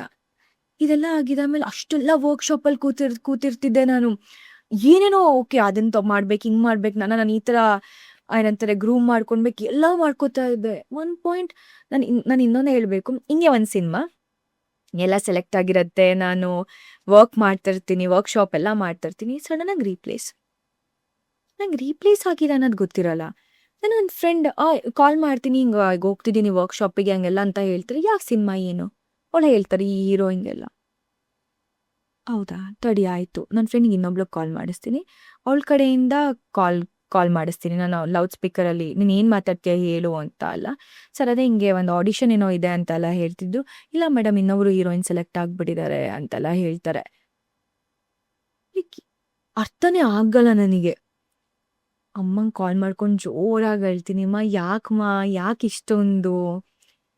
ಅವ್ರು ನನಗೆ ಹೇಳ್ಬಿಡ್ಬೋದಿತ್ತಲ್ವ, ಇಲ್ಲ ಏನು ನಡೀತಿತ್ತು ಅಂತ ಹೇಳ್ಬೋದಿತ್ತು. ಯಾಕಂದರೆ ಎಷ್ಟು ತಿಂಗಳು ವರ್ಕ್ಶಾಪ್ ಮಾಡಿರೋದು ಗೊತ್ತಾ ಅದಕ್ಕೆ ನಾನು. 2 ದಿನ ಅಲ್ಲ, 1 ತಿಂಗಳು ಮೇಲೆ ವರ್ಕ್ಶಾಪ್ ಮಾಡಿದ್ದೀನಿ ನಾನು ಅದಕ್ಕೆ. ಸಡನ್ನಾಗಿ ರೀಪ್ಲೇಸ್ ಬೇರೆಯವರು. ಆ ಸಿನಿಮಾ ರಿಲೀಸ್ ಆಯ್ತಾ? ರಿಲೀಸ್ ಆಯಿತು. ಹೌದು, ಓಕೆ. ರಿಲೀಸ್ ಆಯಿತು. ಆಗೋದೆಲ್ಲ ಒಳ್ಳೇದಕ್ಕೆ ಅಂತ ಅನ್ಕೊಂತೀನಿ. ಸೊ ಇದಕ್ಕೆ ನನ್ನ ಮನೇಲಿ ಯಾರಿಗೂ ಹೇಳಿರಲಿಲ್ಲ, ಹಿಂಗೆ ಸಿನಿಮಾ ಹಂಗೆಲ್ಲ ಇದೆ. ಯಾವಾಗ ಪೂಜೆ ಎಲ್ಲ ಆಯಿತು ಅವಾಗ ಫಸ್ಟ್ ಶಾಟ್ ನಂದೇ ಇದ್ದಿದ್ದು. ಅವಾಗ ನಮ್ಮ ಅಪ್ಪಂಗೆ, ನಮ್ಮ ಚಿಕ್ಕಮ್ಮಂಗೆ ಕಾಲ್ ಮಾಡಿ ಹೇಳ್ತೀನಿ. ಅವಾಗ ಅಪ್ಪ ಹಿಂಗೆ ಯೋಗರಾಜ್ ಸರ್ ಸಿನಿಮಾ ಮಾಡ್ತಾ ಇದ್ದೀನಿ, ಈ ಥರ ಎಲ್ಲ ಇದೆ ಅನ್ಕೊಂಡೆಲ್ಲ ಹೇಳ್ತೀನಿ. ಯಾಕಂದ್ರೆ ಅಮ್ಮ ಮತ್ತು ನನ್ನ ತಮ್ಮ ನನ್ನ ಜೊತೆನೇ ಇರ್ತಾರೆ ಶೂಟಿಂಗಲ್ಲಿ. ಸೊ ಅವರಿಬ್ಬರಿಗೆ ಹೇಳ್ತೀನಿ. ಅಲ್ಲಿಂದ ಆ ಜರ್ನಿ ಸ್ಟಾರ್ಟ್ ಆಗುತ್ತೆ ನಂದು. ಅದಾದಮೇಲೆ ಪ್ಯಾರ್ ಮಾಡ್ತೀನಿ. ಶೂಟಿಂಗ್ ಇವಾಗ ಕಂಪ್ಲೀಟ್ ಆಯಿತು. ಎಷ್ಟೇ ಏನೇ ಆದರೂ ಪ್ರಯತ್ನ ನಾನು ಮಾಡ್ತಾ ಇದ್ದೀನಿ. ಕಷ್ಟ ಅನ್ನೋದು ಹಾಗೇ ಇದೆ. ಮತ್ತು ಬಿಗ್ ಬಾಸ್ಗೆ ಹೋಗಿ ಬಿಗ್ ಬಾಸಿಂದ ಆಚೆ ಬಂದರು. ಓಕೆ, ರಾಶಿಕಾ ಅಂತ ರೆಕಗ್ನೈಸೇಷನ್ ಅನ್ನೋದು ಸಿಕ್ಕಿದ್ರು ಕೂಡ ನಮ್ಮ ಲೈಫೆಲ್ಲ ಹೇಗಿದೆ ಅಂದರೆ what next, it's a question mark. Next ಏನು? ಅದರ ಮಧ್ಯೆ ಮ್ಯಾನಿಫೆಸ್ಟೇಷನ್ ಅಂತ ಹೇಳಿಲ್ಲ, ರಮ್ಯಾ ಅವರನ್ನು ಮೀಟ್. ರಮ್ಯಾ ಮ್ಯಾಮ್ನ ಮೀಟ್ ಮಾಡ್ತೀನಿ. ನಾನು ಅದನ್ನು ಯಾವಾಗಲೂ ಮ್ಯಾನಿಫೆಸ್ಟ್ ಮಾಡ್ತಿದ್ದೆ. ನಾನು ಸಿನಿಮಾ ಮಾಡಬೇಕು ಅಂದಾಗಲೂ ಕೂಡ ನಾನು ಸುಮ್ಮನೆ ಹಿಂಗೆ ಕುತ್ಕೊತಿದ್ದೆ. ಟಿವಿಲಿ ನೋಡಿದಾಗ, ಅಮ್ಮ ನಾನು ಸ್ಕ್ರೀನಲ್ಲಿ ಬರ್ತೀನಿ ನೋಡು, ನಾನು ಇವ್ರ ಜೊತೆ ಆ್ಯಕ್ಟ್ ಮಾಡ್ತೀನಿ ನೋಡು. ಇದನ್ನು ಯಾವಾಗಲೂ ಹೇಳ್ತಾ ಇದ್ದೆ ನಾನು ಅಮ್ಮನ ಜೊತೆ. ನಮ್ಮ ಅಮ್ಮ ಏನಿನ್ನ ಲೂಸಾ ನೀನು ಅಂತ ಕೇಳ್ತಾಯಿದ್ರು. ಹಿಂಗೆಲ್ಲ ಅನ್ಸ್ಕೊಂಡಿರೋದು ಉಂಟು, ಬೈಸ್ಕೊಂಡಿರೋದು ಉಂಟು. ಇದೆಲ್ಲ ಇದ್ರ ಮಧ್ಯೆ ಎಲ್ಲ ಏನೇನೋ ಆಗುತ್ತೆ. ಫೈನಲಿ ಏನೋ ಲೈಫಲ್ಲಿ ಮಾಡ್ತಿದ್ದೀನಿ ಅನ್ನೋದೆಲ್ಲ ಬರುತ್ತೆ. ನನ್ನ ಸಿನಿಮಾದು ನಮ್ಮ ಸಾಂಗ್ನ ರಮ್ಯಾ ಮ್ಯಾಮ್ ರಿಲೀಸ್ ಮಾಡ್ತಾರೆ. ಅವತ್ತಿನ ದಿನ ಅಂತೂ ನಿದ್ದೆನೇ ಮಾಡಿಲ್ಲ ನಾನು. ಬಿಕಾಸ್ ನಾನು ಯಾರನ್ನ ಒಂದು ಏನಂತ ಗುರು ಆಗಿ ನೋಡಿರ್ತೀನಿ. ಅವ್ರ ಸಿನಿಮಾಗಳನ್ನ ನೋಡ್ಕೊಂಡು ಬಂದಿದ್ದೀನಿ ನಾನು. ಅವ್ರನ್ನ ನೋಡಬೇಕು ಅಂದ್ಕೊಂಡಿದ್ದೆ. ನೆಕ್ಸ್ಟ್ ಡೇ ನಾನು ಅವ್ರನ್ನ ಮೀಟ್ ಮಾಡೋಕೆ ಹೋಗ್ತಾ ಇದ್ದೆ. 2-3 ಡೇಸ್ ಬ್ಯಾಕ್ ನಮ್ಮ ಮ್ಯಾಮ್ ಜೊತೆ ಮಾತಾಡಿರ್ತೀನಿ ಕಾಲಲ್ಲಿ. ನನ್ನ ಫ್ರೆಂಡ್ ಮೇಕಪ್ಗೆ ಅಂತ ಹೋಗಿದ್ದಾಗ, ಪ್ಲೀಸ್ ಮಾತಾಡ್ಸು ಪ್ಲೀಸ್ ಅಂದ್ಕೊಂಡೆಲ್ಲ ಹೇಳಿದೆ. ಅವಾಗ ನಮ್ಮ ಮಮ್ಮಿಗೆಲ್ಲ ಹೇಳಿದೆ, ನಾನು ನಿಮ್ಮ ಜೊತೆ ಆ್ಯಕ್ಟ್ ಮಾಡಿದ್ದೆ, ಹೀಗೆ ಹಾಗೆ ಎಲ್ಲ ಹೇಳ್ಬಿಟ್ಟಿದ್ದೆ. ನೆಕ್ಸ್ಟ್ ಡೇ ಅವರನ್ನ ನೆನ್ಪಿಟ್ಕೊಂಡು ಅದೆಲ್ಲ ಅವರೇ ಹೇಳ್ತಾರೆ, ಇವಳು ನನ್ನ ಜೊತೆ ಆ್ಯಕ್ಟ್ ಮಾಡಿದ್ಲು ಹಾಗೆ ಹೀಗೆ ಅಂತೆಲ್ಲ. ತುಂಬ ಖುಷಿ ಆಯಿತು. ಆಮೇಲೆ ಇನ್ಸ್ಟಾಗ್ರಾಮಲ್ಲೂ ಕೂಡ ನಾನು ಫಾಲೋ ಮಾಡ್ತಿದ್ದೆ, ಅವ್ರನ್ನ ತುಂಬಾ ಫಾಲೋ ಮಾಡ್ತೀನಿ, ಫಾಲೋ ಬ್ಯಾಕ್ ಮಾಡ್ತಾರೆ. ಮೊನ್ನೆ ಆಕಾಶ್ ಸಿನಿಮಾಗೆ ಹೋದಾಗ್ಲೂ ಕೂಡ ಮೆಸೇಜ್ ಅವ್ರು ನನ್ನ ಸ್ಟೋರಿ ಹಾಕಿದೆ. ನನಗೆ ಅವ್ರಂದ್ರೆ ಇಷ್ಟ. ಹಂಗೆ ಅನ್ಕೊಂಡವ್ರಿಗೆ ನಾನು ಪ್ರತಿ ಸಲ ಮೆಸೇಜ್ ಮಾಡ್ಕೊಂಡಿದ್ದೆಲ್ಲ ಏನೂ ನಾನು ಮಾಡಲ್ಲ. ನಾನು ಫಾಲೋ ಬ್ಯಾಕ್ ಮಾಡಿದಾಗ್ಲೂ ಕೂಡ ನಂದು ಏನೋ ಮೆಸೇಜ್ ಹಾಕಿ ಸುಮ್ಮನಾದೆ ಅಷ್ಟೇ. ಅದಾದ್ಮೇಲೆ ನಾನು ಯಾವತ್ತೂ ಅವ್ರಿಗೆ ಏನೂ ಮೆಸೇಜ್ ಮಾಡಲಿಲ್ಲ. ನಾನು ಬಿಗ್ ಬಾಸ್ಗೆ ಹೋಗ್ಬೇಕಾದ್ರೂ ಅಷ್ಟೇ, ನನ್ನ ಟೀಮವರೆಲ್ಲ ಹೇಳಿದ್ರು ಒಂದು ವಿಡಿಯೋ ಕೇಳೋ ಹಾಗೆ ಹೀಗೆ ಅಂತ. ಬೇಡ, ಅದೆಲ್ಲ ಮಾಡಬಾರ್ದು. ಅವ್ರ ಫ್ಯಾನ್ ನಾನು ಯಾವಾಗಲೂ ಹಾಗೇ ಇರ್ತೀನಿ. ಅವ್ರು ನನ್ನ ವರ್ಕ್ ಎಲ್ಲೋ ನೋಡ್ತಿದ್ದಾಗ ಅವರೇ ಒಂದೇನೋ ಮೆಸೇಜ್ ಹಾಕಿರ್ತಾರೆ, ರಿಪ್ಲೈ ಮಾಡಿರ್ತಾರೆ, ಅದು ಸಾಕು ನನಗೆ. ಹಂಗೆ ಅನ್ಕೊಂಡು ಹಿಂಗೆ ಹೋಗ್ತಿದ್ದೀನಿ, ನನಗೆ ನಿಮ್ಮ ಕಡೆಯಿಂದ ವಿಶಸ್ ಬೇಕು, ಹಾಗೆ ಬೇಕು, ಇದೆಲ್ಲ ಹೇಳಲ್ಲ. ಆಕಾಶ್ ಸಿನಿಮಾ ನೋಡಿದ್ರು, ನನ್ನ ಸ್ಟೋರಿ ಹಾಕಿದ್ದೆ, ಅದಕ್ಕೆ ಅವರೇ ರಿಪ್ಲೈ ಮಾಡಿದ್ರು, ನಾನು ರಿಪ್ಲೈ ಮಾಡಿದೆ. ನೆಕ್ಸ್ಟ್ ಟೈಮ್ ಒಟ್ಟಿಗೆ ಸಿನಿಮಾ ನೋಡಕ್ಕೆ ಹೋಗೋಣ ಅಂದರು. ಓಕೆ ಥ್ಯಾಂಕ್ ಯು ಮ್ಯಾಮ್ ಅಂತ ಅಂದೆ. ಸಿಂಪಲ್. ಅವ್ರ ಜೊತೆ ಒಂದು ಸ್ಕ್ರೀನ್ ಶೇರ್ ಮಾಡಬೇಕು ನಾನು. ಅವ್ರನ್ನ ಮತ್ತೆ ನನ್ನ ಸ್ಕ್ರೀನಲ್ಲಿ ನೋಡಬೇಕು. ಫ್ಯಾನ್ ಆಗಿ ಅದಕ್ಕೆ ಆ ಮೂಮೆಂಟಿಗೆ ಯಾವಾಗಲೂ ವೇಟ್ ಮಾಡ್ತಾ ಇರ್ತೀನಿ. ಆಗತ್ತೆ, ಆದಷ್ಟು ಬೇಗ ಆಗತ್ತೆ. ಹೌದು. ಇದು ಎಲ್ಲದರ ನಡುವೆ ರಾಶಿಕಾ ಲೈಫ್ ಹಿಂಗೆಲ್ಲ ನಡೀತಿರತ್ತೆ. ಬಟ್ ರಾಶಿಕಾ ನಿಮ್ಮಲ್ಲಿರೋ ಒಂದು ಚಿಕ್ಕ ಮಗು, ಒಂದು ಹೆಣ್ಣು ಮಗು, ಪ್ರೀತಿ ಪ್ಯಾರ್ ಫಸ್ಟ್ ಟೈಮ್ ಲವ್ ಅಂತ ಯಾವ ಏಜಲ್ಲಿ ಆಗಿದ್ದು? ಅಥವಾ 23 ಆಗುತ್ತೆ. ಎಲ್ಲರಿಗೂ ಲವ್ ಅನ್ನೋದಾಗೆ ಆಗುತ್ತೆ. ಪ್ರೀತಿ, ಯಾರು ನಾನು ಪ್ರೀತಿ ಮಾಡೇ ಇಲ್ಲ, ನಂಗೆ ಬ್ರೇಕಪ್ ಆಗೇ ಇಲ್ಲ ಅಂತಾನೆ ನೀನು ಸುಳ್ಳು ಹೇಳ್ತಿದ್ಯಾ ಅಂತ. ಪ್ರೀತಿ ಆಗಿರುತ್ತೆ, ಹರ್ಟ್ ಆಗಿರುತ್ತೆ, ಎಲ್ಲ ಆಗಿರುತ್ತೆ. ಪ್ರೀತಿ ಯಾರು ಮೈಸೂರು ಅಥವಾ ಹೇಗೆ ಪರಿಚಯ ಆದರು? ಹಿಂಗೆ ಪರಿಚಯ ಆಗ್ತೀವಿ, ಯಾವುದೋ ಒಂದು ಶೋ ಇಂದೇನೋ ಪರಿಚಯ ಆಗ್ತೀವಿ. ಪ್ರೀತಿ ಹೇಗಿತ್ತು ಅಂದ್ರೆ ಅರ್ಥ ಮಾಡ್ಕೊಂಡ್ರ ಅಥವಾ ಒಬ್ರನ್ನೊಬ್ರು? ನಾನು ಪ್ರೀತಿನ ನೋಡೋ ದೃಷ್ಟಿನೇ ಬೇರೆ. ನಂಗೆ ಪ್ರೀತಿ ಅಂದರೆ ಇಟ್ಸ್ ಎವ್ರಿಥಿಂಗ್. ಓಕೆ, ಈಗ ನಿಮ್ಮ ತಲೆಯಲ್ಲಿ ಒಂದು ಹುಡುಗ ಅಂದ್ರೆ ನಾನು ಇಂಥ ಹುಡುಗನ ಪ್ರೀತಿಲಿ ಬೀಳಬೇಕು ಅಥವಾ ನನ್ನ ಹುಡುಗ ಹೀಗಿರ್ಬೇಕು ಅಂತ ನೀವು ಕನ್ಸ್ಕೊಂಡಿದ್ರಲ್ಲ, ನಿಮ್ಮ ಎಕ್ಸ್ಪೆಕ್ಟೇಷನ್ಸ್ ಏನು? ಅಥವಾ ನಿಮ್ಮ ಪ್ರಕಾರ ಹೇಗಿರ್ಬೇಕು ಒಂದು ಹುಡುಗ ಪ್ರೀತಿಲಿ ನೀವು ಬೀಳ್ಬೇಕಂದ್ರೆ? ನನಗೆ ಪ್ರೀತಿಲಿ ಬೀಳಕ್ಕೆ ಹುಡುಗ ಹೀಗೆ ಇರಬೇಕು, ಇಷ್ಟು ಇದೆಲ್ಲ ಹೇಳ್ತಾರೆ ಗೊತ್ತಾ. ನಾನು ಈ ರೀಲ್ಸ್ ಎಲ್ಲ ನೋಡ್ತಿರ್ತೀನಿ, ನಂಗೆ ಅವಾಗ ಫೋನ್ನ ಎತ್ತೆಸಿಬೇಕು ಅನ್ಸುತ್ತೆ. ನಾನು ಇಷ್ಟಪಡೋ ಹುಡುಗ ಇಷ್ಟು ಅರ್ನ್ ಮಾಡಬೇಕು, ಇಷ್ಟು ಹ್ಯಾಂಡ್ಸಮ್ ಆಗಿರ್ಬೇಕು. ಏನ್ ಮಾತಾಡ್ತಿದ್ದೀರಾ? ದುಡ್ಡು ನೋಡ್ಕೊಂಡು ಪ್ರೀತಿ ಮಾಡೋಕ್ಕಾಗತ್ತೆ ಯಾವತ್ತಾರು ಯಾರನ್ನಾರು? ಸಾಧ್ಯನೇ ಇಲ್ಲ. ನೀನು ಆ ದುಡ್ಡು ಜೊತೆನೇ ಸಂಸಾರ ಮಾಡಬೇಕು. ಎಂಡ್ ಆಫ್ ದ ಡೇ ನಿಂಗೆ ಮನುಷ್ಯ ಅಂತೂ ಸಿಗಲ್ಲ. ನೋಡಿದ್ದೀರಾ ರೀಲ್ಸ್ನ ನೀವು?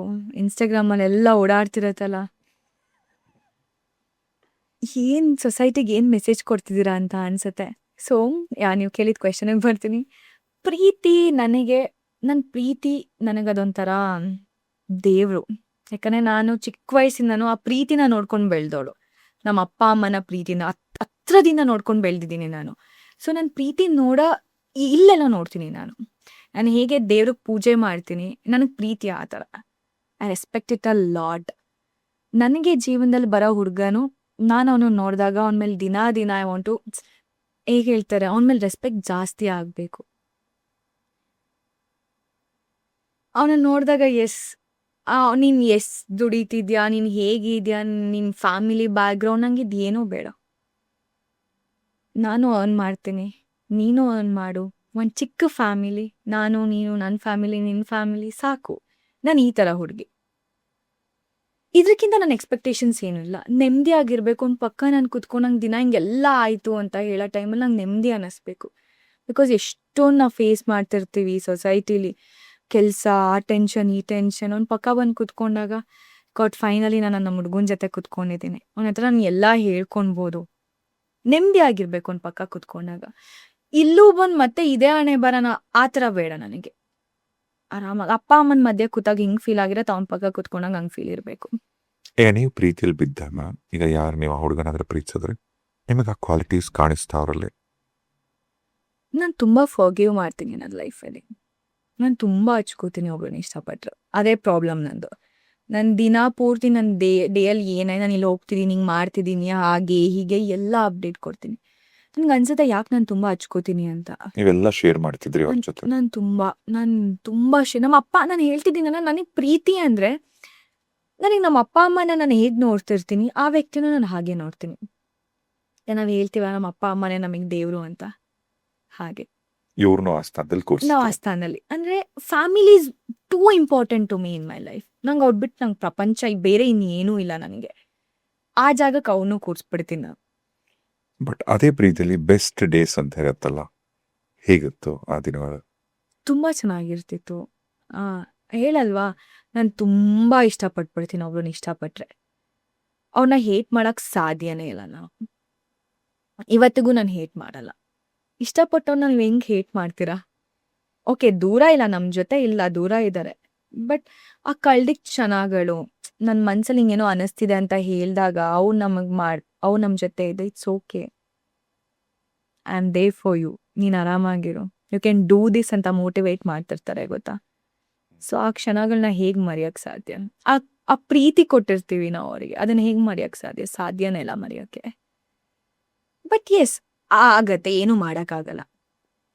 ಬಟ್ ಹಿಂಗೆಲ್ಲ ಚೆನ್ನಾಗಿ ನಡೀತಿತ್ತು, ಒಂದು ಬ್ರೇಕಪ್ ಆಯ್ತಲ್ಲ, ಹ್ಮ್. ಏನು ಯಾವ ರೀಸನ್ ಇವತ್ತು? ಸಿ, ಇವಾಗ ಪ್ರೀತಿ ಅಂತ ಹೇಳಿದ್ರಿ, ಆ ಪ್ರೀತಿಯಿಂದ ನಾನು ಒಂದಷ್ಟು ಪಾಠ ಕಲಿತೆ ನನ್ನ ಲೈಫಲ್ಲಿ. ಇವಾಗ ಆ ಪ್ರೀತಿ ಇರ್ಬೇಕಿತ್ತಾ? ಬೇಡ, ಒಳ್ಳೇದು, ಹೋಗಿ ತುಂಬ ಒಳ್ಳೇದಾಯ್ತು, ಅದರಿಂದ ತುಂಬ ಕಲಿತೆ ನಾನು. ಆ ಟೈಮಲ್ಲಿ ಅನ್ನಿಸ್ತಿತ್ತು ಯಾಕೆ ಬ್ರೇಕಪ್ ಆಯಿತು, ಏನಕ್ಕೆ ಬೇಡ ಅಂದರೆ, ನಾನು ಬೇಡ ಅಂತ ಅಂದ್ರೂ ಕೂಡ ನಾನೇ ಮೆಸೇಜ್ ಮಾಡ್ತೀನಿ, ಇಲ್ಲ, no no no no no, will work on this, will fix this, ನಂಗೆ ನಿನ್ನ ಬಿಟ್ಟಿರೋಕ್ಕಲ್ಲ. ನಾವು ಸ್ಟಾರ್ಟಿಂಗ್ ಏನು ಪ್ರಾಮಿಸ್ ಮಾಡಿರ್ತೀವಿ, ಏನೇ ಆದರೂ ಜೊತೆಲಿರೋಣ ಅಂತ ಅಂದಿರ್ತೀವಿ ಅಲ್ವಾ, ಹಾಗಿರೋಣ ಅನ್ಕೊಂಡು ನಾನು ತುಂಬ ಟ್ರೈ ಮಾಡ್ತೀನಿ. ಒಂದು ಪಾಯಿಂಟ್ ಹೆಂಗೆ ಅನ್ಸ್ಬಿಡತ್ತೆ ಅಂದರೆ, ಕಾಶಿ ನಿಂಗೆ ಸೆಲ್ಫ್ ರೆಸ್ಪೆಕ್ಟ್ ಅನ್ನೋದಿಲ್ವಾ ಅಂತ ಅಂದ್ಕೊಂಡ್ರು ಕ್ವೆಶನ್ ಮಾರ್ಕ್ ಬಂದ್ರೂ ಕೂಡ ಮತ್ತೆ ಮೆಸೇಜ್ ಮಾಡಿರ್ತೀನಿ. ಬಿಕಾಸ್ ನನ್ನ ಲೈಫಲ್ಲಿ ಯಾರೋ ಇದ್ದಾರೆ ಅಂದಾಗ ನನಗೆ ಅವ್ರನ್ನ ಅಷ್ಟು ಈಸಿಯಾಗಿ ನಾನು ಬಿಟ್ಕೊಡೋಕ್ಕೆ ಸಾಧ್ಯನೇ ಇಲ್ಲ. ನನಗೆ ಅಷ್ಟು ಹರ್ಟ್ ಆಗ್ತಾ ಇದ್ರೂ ಕೂಡ ನನಗೆ ಪರ್ಸನಲ್ಲಿ ನನ್ನ ಲೈಫಲ್ಲಿ ಯಾರೋ ಇದ್ದಾರೆ ಅಂದಾಗ ಈಗೇನೋ ಈ ಸಿಚುವೇಶನ್ ಬರುತ್ತೆ, ಬೇಡ ಅಂತ ಮಾತಾಡ್ಕೋತೀವಿ, ಬೇಡ ಇದು ಅಂತ, ಜಗಳಗಳಾಗತ್ತೆ, ಎಲ್ಲ ಆಗತ್ತೆ. ಎಲ್ಲರೂ ಆ ಜಗಳ ನೋಡ್ತಾರೆ ಗೊತ್ತಾ, ನಾನು ಆ ಜಗಳ ನೋಡಲ್ಲ. ನಾವು ಇದ್ದಿದ್ದ ಕ್ಷಣಗಳನ್ನೆಲ್ಲ ನೆನ್ಸ್ಕೋತೀನಿ ನಾನು. ಆ ಪಾಸಿಟಿವ್ ಸೈಡ್ ಅನ್ನೋದು ಒಂದಿರತ್ತೆ ಗೊತ್ತಾ, ನಾನು ಅದ್ರ ಬಗ್ಗೆ ಯೋಚನೆ ಮಾಡ್ತೀನಿ, ಮತ್ತೆ ಹೋಗ್ತೀನಿ. ನಾನು ಬೇಜಾರಿದ್ದಾಗ ಅವ್ನು ನನ್ನ ಜೊತೆ ಹೀಗಿದ್ದ, ನನ್ನ ಕಷ್ಟ ಅಂದಾಗ ಅವ್ನು ನನ್ನ ಜೊತೆ ಇದ್ದ. ಆ ಪಾಸಿಟಿವ್ ಸೈಡ್ ನೋಡಿದಾಗ ಆ ಒಂದು ಚಿಕ್ಕ ಕಾರಣದಿಂದ ಅವನನ್ನ ನಾನು ದೂರ ಮಾಡ್ಕೊಳಕ್ಕೆ ಸಾಧ್ಯ ಇಲ್ಲ. ಅದಕ್ಕೆ ನಾನು ಪದೇ ಪದೇ ಪದೇ ಪದೇ ಮೆಸೇಜ್ ಮಾಡೋದಾಗಿರಲಿ, ಕಾಲ್ ಮಾಡೋದಾಗಿರಲಿ, ಕಟ್ ಮಾಡಿದ್ರು ಬೇರೆ ನಂಬರ್ನೆಲ್ಲ ಹುಡುಕ್ಬಿಟ್ಟು ನಾನು ಫೋನ್ ಮಾಡೋದಾಗಿರಲಿ, ಎಲ್ಲ ಮಾಡ್ತೀನಿ ನಾನು. ಬಟ್ ನಂಗೆ ನೀನು ಬೇಡವೇ ಬೇಡ ನನ್ನ ಲೈಫಲ್ಲಿ ನೀನು ಅಂತ ಅಂದಾಗ, ಓಕೆ ಸರಿ ಆಯಿತು, ಆರಾಮಾಗಿರು, ಅಲ್ಲಿ ತನಕ ಎಷ್ಟಾಗತ್ತೆ ಅಷ್ಟು ಟ್ರೈ ಮಾಡ್ತೀನಿ ನಾನು. ಇದೇ ವ್ಯಕ್ತಿನೇ ಹೇಳಿರ್ತಾರಲ್ಲ, ನೀನಿಲ್ಲ ಅಂದ್ರೆ ಜೀವನ ಇಲ್ಲ ಅಂತ. ಇಲ್ಲ ಅಂತ ಹೇಳಿರ್ತಾರೆ, ಅದೇ ಅಲ್ಲ ಲೈಫ್. ಅದಕ್ಕೆ ಪ್ರೀತಿ ಮಾಡ್ಬೇಕಾದ್ರೆ ತುಂಬ ಯೋಚನೆ ಮಾಡಿ ಪ್ರೀತಿ ಮಾಡಬೇಕು. ನಾನು ರಿಗ್ರೆಟ್ ಮಾಡಲ್ಲ, ಆ ಹೇಟ್ ಕೂಡ ಮಾಡಲ್ಲ. ಯಾಕೆ ನನಗೆ ಈ ಥರ ಒಂದು ಸಿಚುವೇಶನಲ್ಲಿ ತಂದು ನಿಲ್ಲಿಸ್ದೆ ಅಂತಲೂ ನಾನು ಯಾರನ್ನೂ ಕೇಳಲ್ಲ. ಏನಾಗತ್ತೆ, ಎಲ್ಲ ಆಗೋದೆಲ್ಲ ಒಳ್ಳೇದಕ್ಕೆ ಅಂತ ತಗೋತೀನಿ ನಾನು. ಬಟ್ ಆ ಟೈಮಲ್ಲಿ ಅಫೆಕ್ಟ್ ಆಗಿದ್ದಂತೂ ನೀವು. ಅಫೆಕ್ಟ್ ಆಗಿರೋದು ಇವತ್ತಿಗೂ ಇದೆ, ಆ ಟ್ರಾಮಾ ಇವತ್ತಿಗೂ ಇದೆ. ಇವತ್ತು ನನ್ನ ಜೀವನದಲ್ಲಿ ಯಾರು ಬಂದರೆ ಇದು ನಿಜವಾಗ್ಲೂ ನನ್ನ ಇಷ್ಟಪಡ್ತಿದ್ದಾರಾ, ಹೆಂಗೆ ಟ್ರಸ್ಟ್ ಮಾಡಲಿ ನಾನು? ಇಲ್ಲ ಮತ್ತೆ ಅದೇ ಥರ ಮೋಸ ಮಾಡಿ ಹೋಗ್ತಾರ ನನ್ನ ಜೀವನದಲ್ಲಿ? ಪ್ರೀತಿಲಿದ್ರೂ ಕೂಡ ನನ್ನ ಪ್ರೀತಿನೇ ಮಾಡ್ತಿಲ್ಲ ಅಂತ ಹೇಳ್ಕೊಂಡು ಓಡಾಡ್ತಾರ? ಹೆಂಗೆ ನಂಬಲಿ ನಾನು? ಯಾವ ಥರ ನಂಬೋದು ಹೇಳಿ? ನಂಬಕ್ಕೆ ಸಾಧ್ಯನೇ ಇಲ್ಲ. ಅದಕ್ಕೆ ನಾನು ಅವಾಗ ಹೇಳಿದ್ದು, ಯಾರೋ ಒಬ್ರು ನಮ್ಮ ಜೀವನದಲ್ಲಿ ಬರಬೇಕು, ನಾವು ಮಾಡೋ ನಮ್ಮ ಟ್ಯಾಂಟ್ರಮ್ಸ್ ನಮ್ದೆಲ್ಲ ನೋಡ್ಬಿಟ್ಟು ಇವಳನ್ನ ಹ್ಯಾಂಡಲ್ ಮಾಡೋದು ತುಂಬ ಕಷ್ಟ, ಬೇಡ ಅಂತ ಅನ್ಬಾರ್ದು.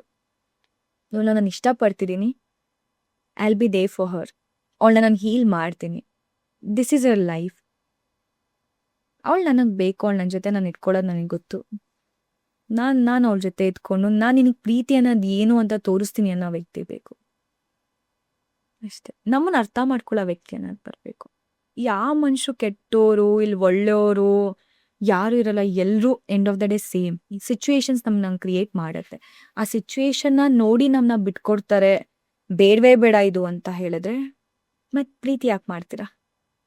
ಪ್ರೀತಿನೇ ಮಾಡಬಾರ್ದು. ನಿಂಗೊಂದು ಹುಡುಗಿನ ಹ್ಯಾಂಡಲ್ ಮಾಡೋಕ್ಕಾಗಿಲ್ಲ, ನಿಂಗೆ ಆ ಪ್ರೀತಿನ ಹ್ಯಾಂಡಲ್ ಮಾಡೋಕ್ಕಾಗಿಲ್ಲ ಅಂದರೆ ಬೇಡ, ಪ್ರೀತಿನೇ ಬೇಡ. ಇಲ್ಲಿ ಹುಡುಗಿ ಅಂತನೂ ಅಲ್ಲ, ಇಬ್ರಿಗೂ ಹೇಳೋದಿದು. ಒಬ್ರು ಪ್ರೀತಿನ ನಿಮಗೆ ಒಬ್ರನ್ನ ಅರ್ಥ ಮಾಡ್ಕೊಳಕ್ಕೆ ನಿಮಗೆ ಆಗಲ್ಲ ಅಂತ ಅಂದರೆ ಪ್ರೀತಿನೇ ಮಾಡಕ್ಕೆ ಹೋಗಬೇಡಿ.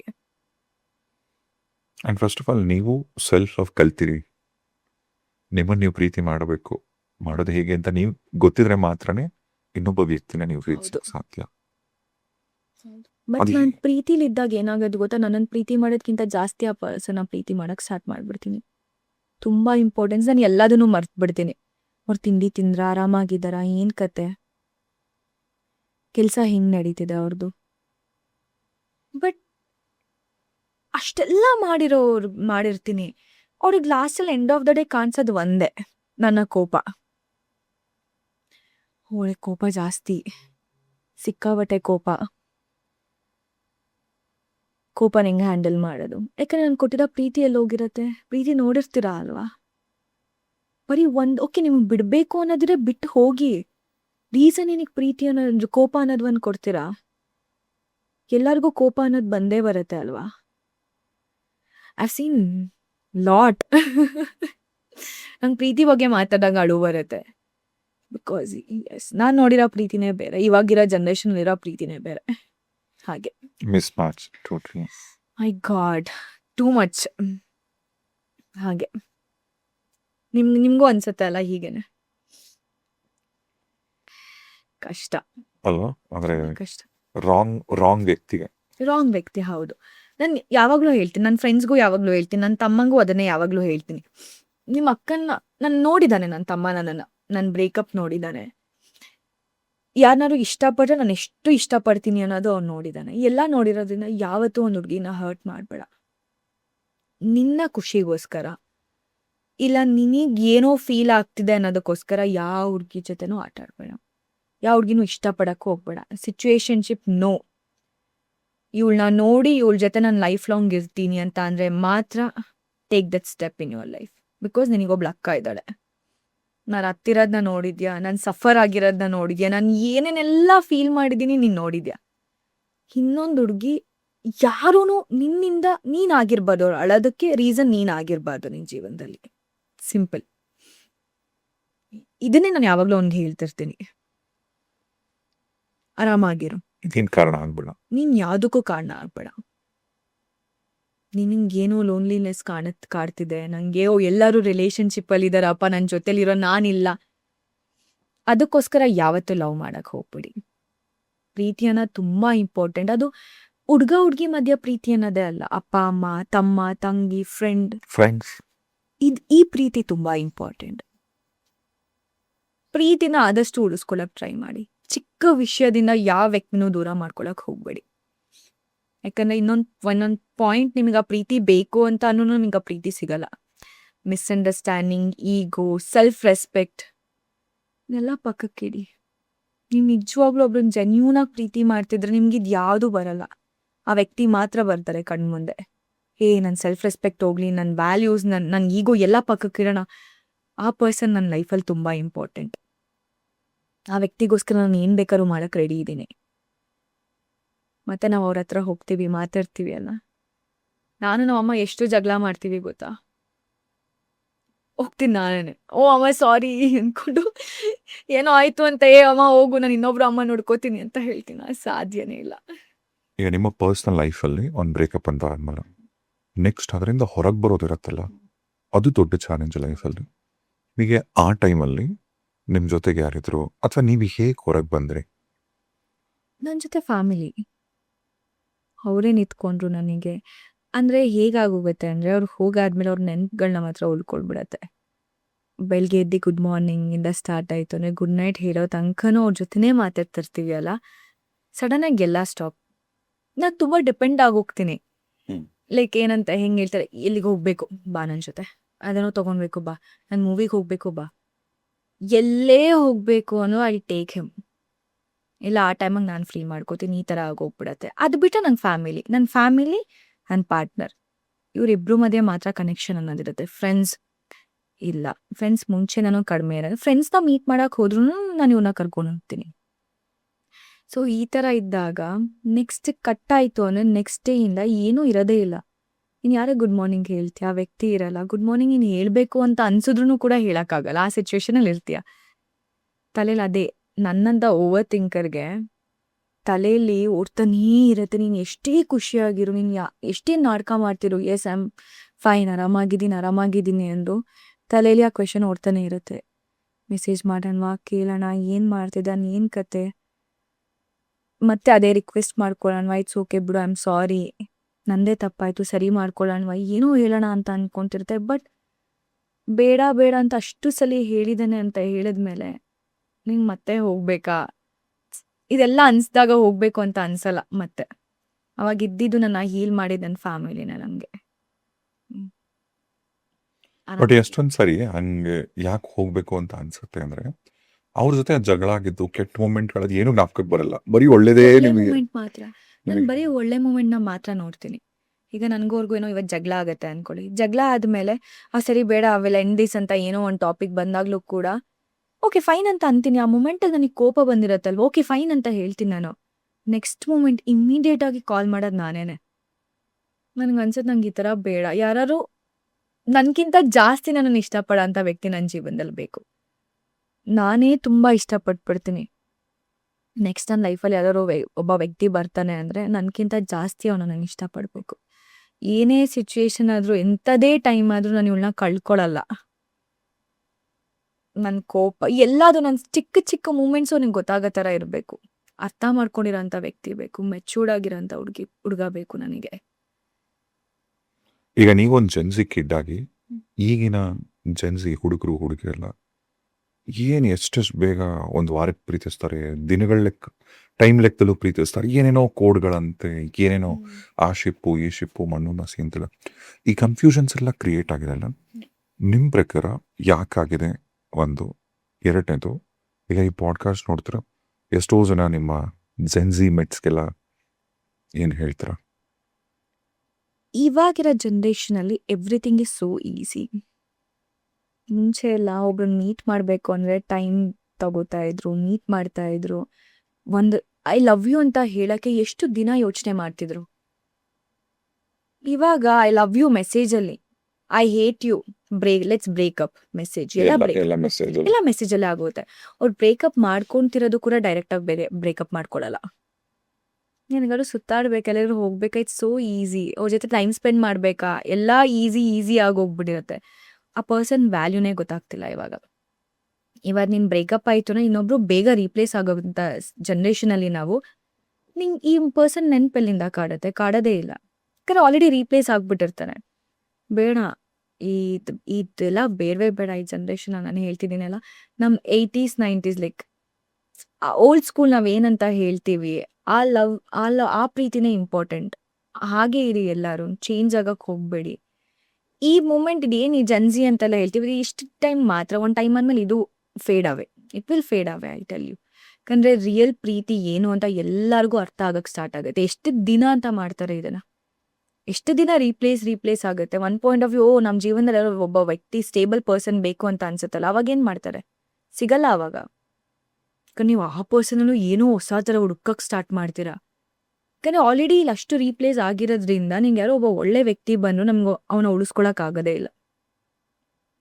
ಇಲ್ಲಿ ರೀಪ್ಲೇಸ್ ಮಾಡೋಕ್ಕಾಗತ್ತಾ? ಆಗಲ್ಲ. ಸೊ ವಿಷನ್ ಕ್ಲಿಯರ್ ಆಗಿರಬೇಕು. ನಮ್ಮ ಪ್ರೀತಿ ಅಂದರೆ ಏನು ಅನ್ನೋದೇ ಗೊತ್ತಿಲ್ಲ ಇವಾಗಿರೋರಿಗೆ. ಪ್ರೀತಿ ಅನ್ನೋದನ್ನ ತಿಳ್ಕೊಳ್ಳಿ ಫಸ್ಟ್ ಏನು ಅಂತ, ಆಮೇಲೆ ಪ್ರೀತಿ ಮಾಡಿ. ಈಗ ನೀವಿದ್ದಂಥ ರಿಯಾಲಿಟಿ ಶೋಲಿ ಈಗ ಒಬ್ರು ಇನ್ನೊಬ್ರು ಕಂಟೆಸ್ಟೆಂಟ್ ಒಬ್ರು ಬರ್ತಾರೆ, ಅವ್ರು ನಿಮ್ಮನ್ನು ನೋಡಿದ ತಕ್ಷಣ ನೀವು ಇಷ್ಟ ಅಂತಾರೆ, ರೋಸ್ ಕೊಡ್ತಾರೆ, ನಿಮ್ಮನ್ನು ಪ್ರಪೋಸ್ ಮಾಡ್ತಾರೆ. ಅದು ಹೆಂಗೆಲ್ಲ ಅಷ್ಟು ಬೇಗ ಆಗ್ಬಿಡುತ್ತೆ ರಿಯಾಲಿಟಿ ಶೋಲಿ?